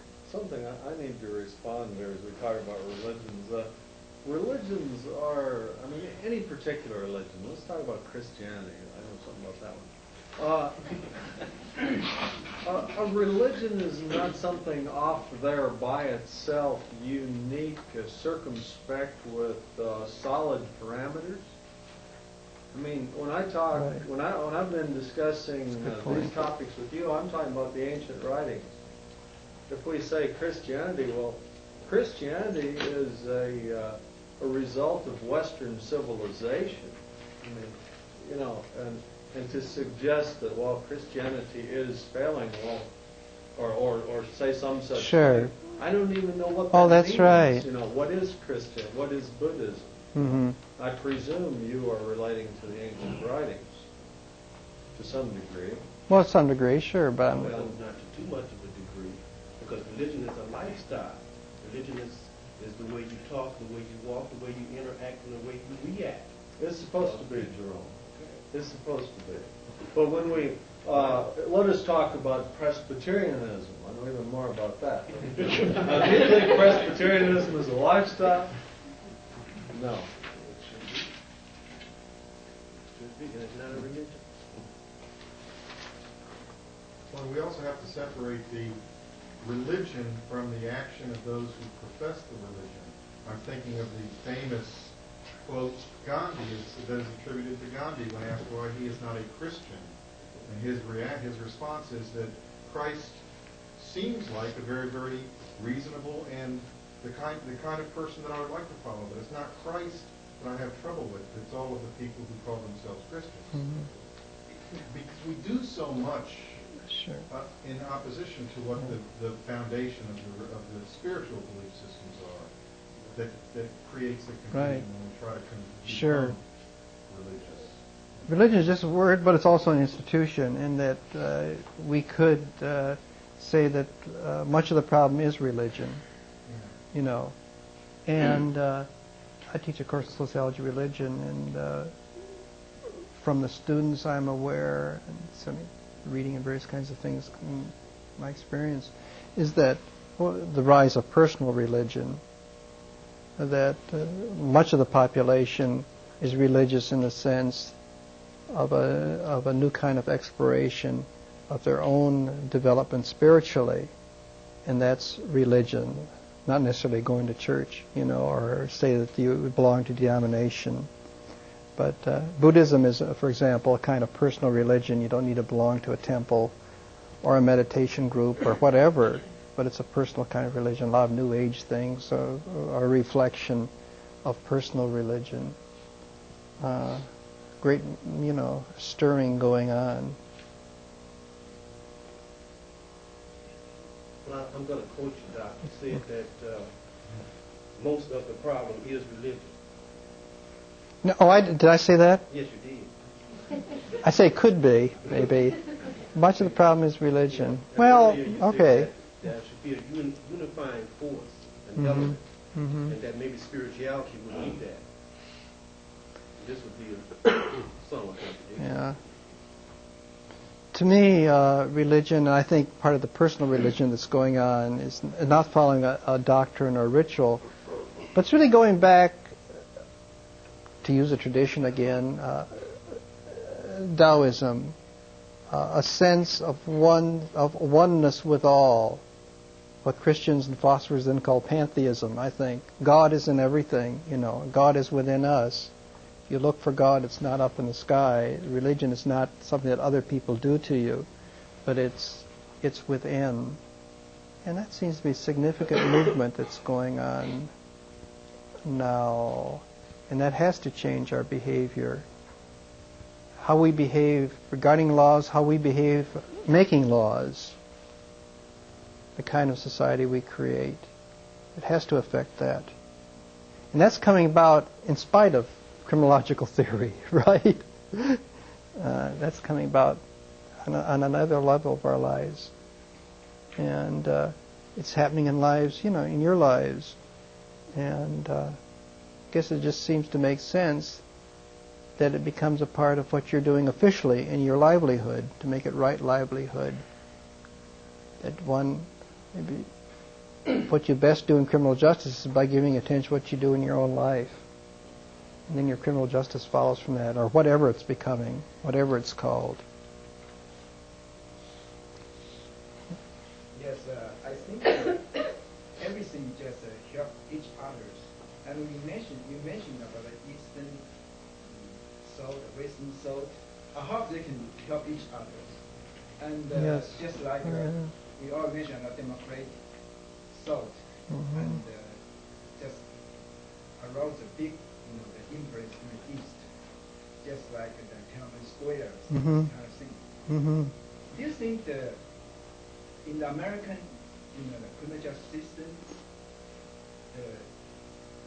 how we use the Eastern, the philosophy to contribute the American criminal justice system? Is it helpful to use this? Yeah, I don't know.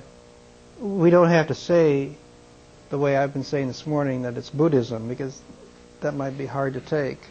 But we're talking about a kind of practice and a kind of thought that goes beyond Buddhism as well. But it tends to be represented in much of the East.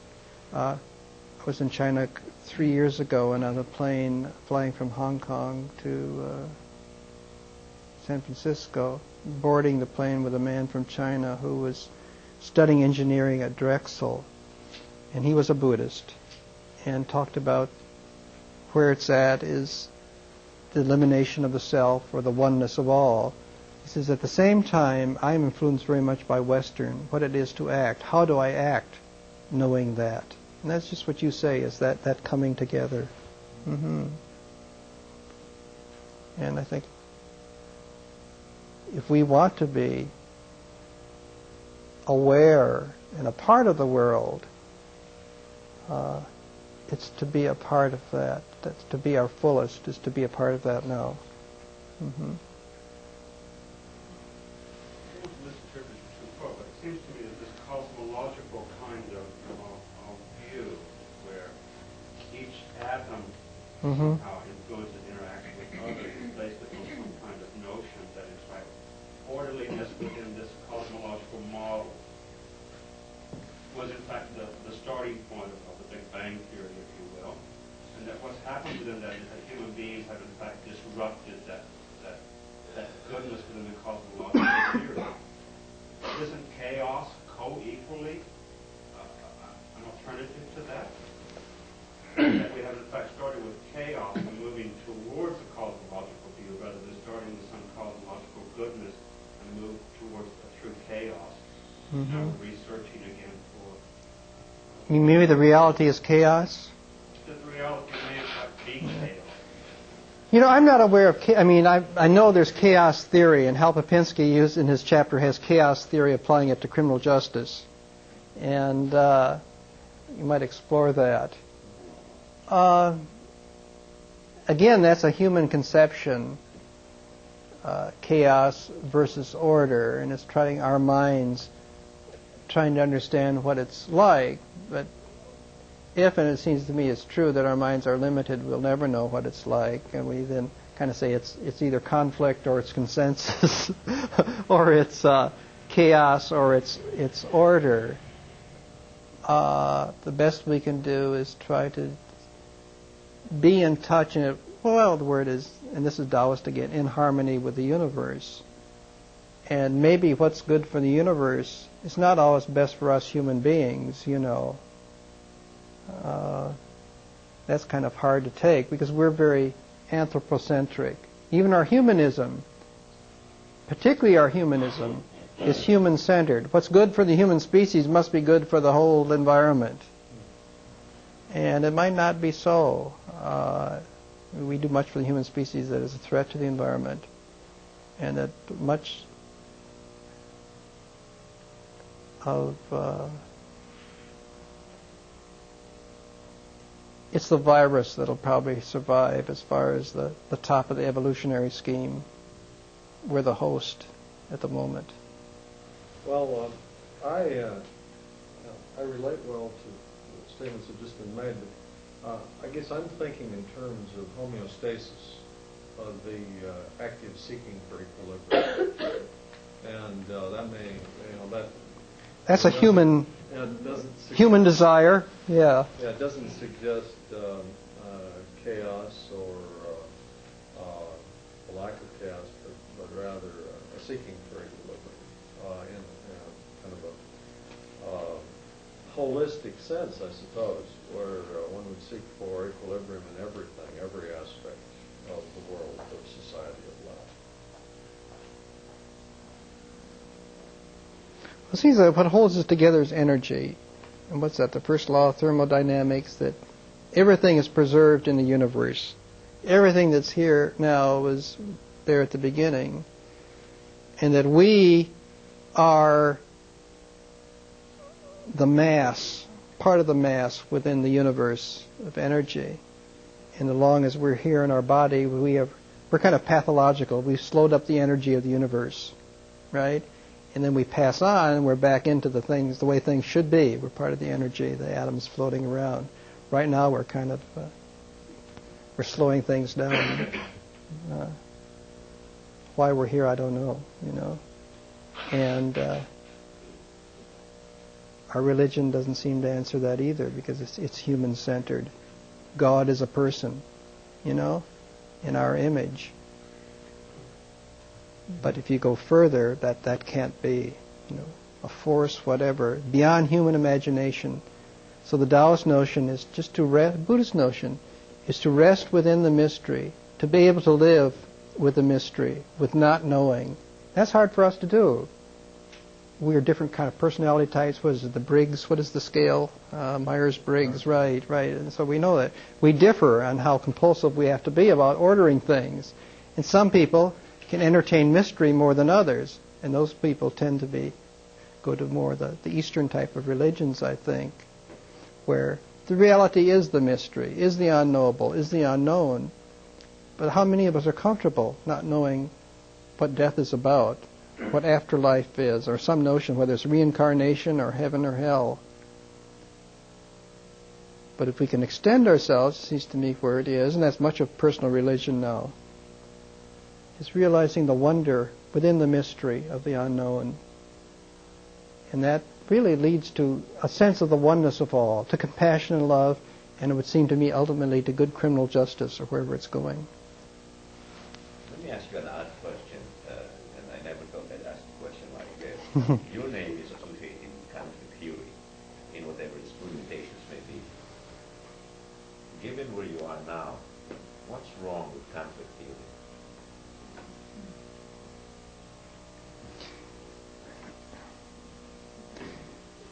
Conflict theory, as it was called, was coming out of the 1950s, where in most social theory, certainly in criminology, was that the law represented the best of us, that every deviation was a crime and defined as a crime and therefore bad, and it rested upon a homogeneous order.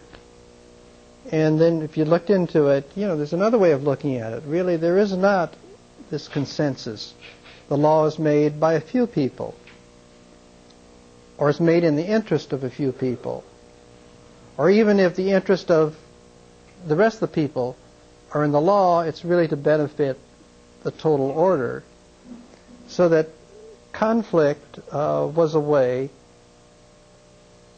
of understanding our world as we experienced it. That did not seem to be a part of much of the social theory that came out of the 40s and 50s. So, conflict was nice that way. Conflict then, I think, ran its course because it wasn't just this group conflicts with that group, or that interest conflicts with that, but you have to get to a deeper thing. What makes for the conflict in the first place? Why are there different social classes, economic groups? Why are there the various isms, and poverty and so forth? Conflict did not explain that. So then you got to something like social class, and maybe you went a little further to political economy. That, to me, ran its course because it did not consider spiritual questions, that we live not only materially, but that even within, particularly within Marxism, that you could have a socialist society but still avoid the basic notions, the basic being, human being, and that is to answer questions about not to answer questions, that's not it, to entertain the question of our mystery, of our not knowing. And that every society has to deal with that. So it just seems that conflict just became a weak term for a weak term. I think that's it. It was a nice way to begin to get us out of some of the thought problems of the 50s of a consensus type world. And it was just kind of a way to get going, it seems to me. The irony is, if I think about it, that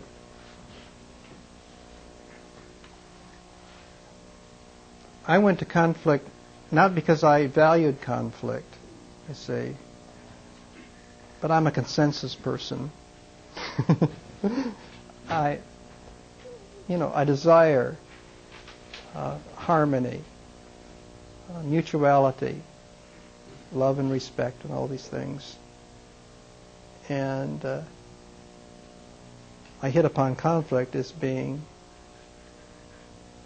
something, a reality that was going on that did not allow us for the consensus that we thought we had.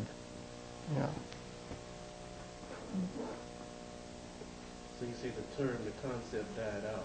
Did the action that led to that concept and general thinking die out as well? Oh, I think so. I think it's the textbooks that keep it going. It's Prentice Hall and so forth that keep wanting us to write about that like that's the reality. That's our history. That's dead. I mean, it may be important to know it, but you've got to get on beyond that. You go far as to say that the whole field of criminological theory is dead.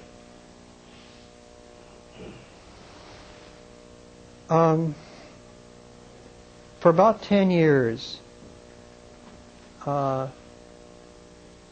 depends where you're located within it. It's like feeling the elephant, what part you feel to describe the reality. For me, there wasn't much going on for the last 10 years. Now, some people say those who were in constraint control theory, things were happening, But as far as the progressive left kind, not much happened for a time. The textbook kept certain things alive, which were really dead. I mean, people weren't there anymore. And the kind of the radical theory, critical theory, represented a sensibility of the 60s.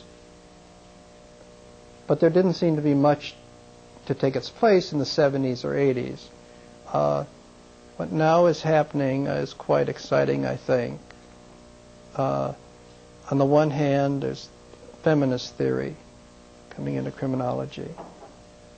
Just a number of articles, sessions at the meetings, so on.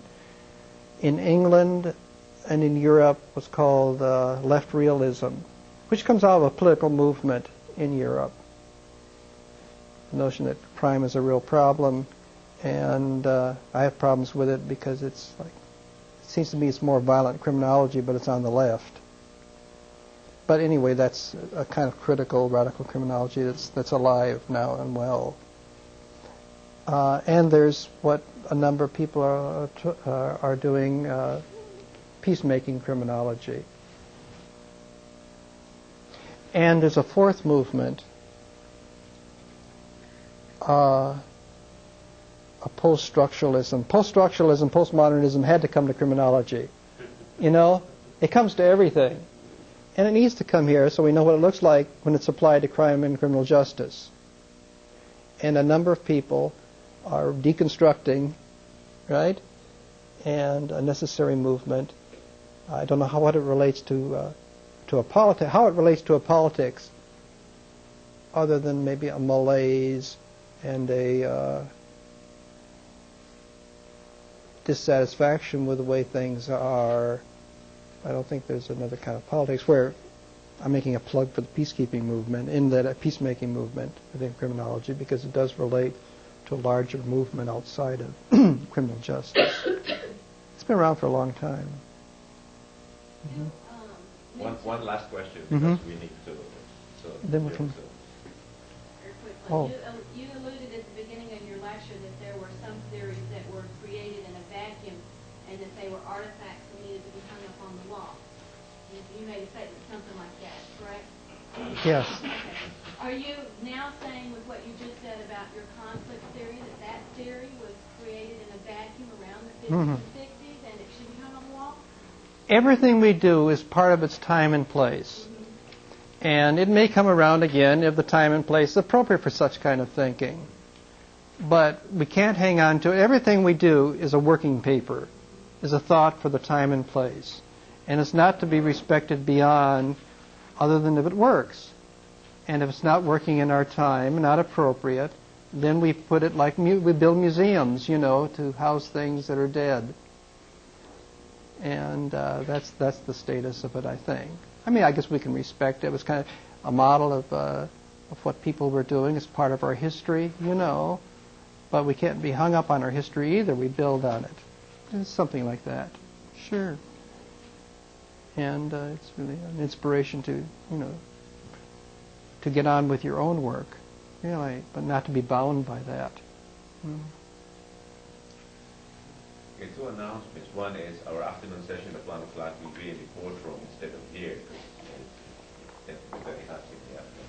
Second is, those of us who are eating lunch with Professor Quinney, let's go down to the line here to the concourse and then bring our things back and eat here at the judge's chamber. We did that. I think it's going to be a big group there this noon. So I guess it's better off if we probably just get our food there and then come here or here. So you're all invited to join Professor Quinney, and that could be the rest of the faculty. Thank you.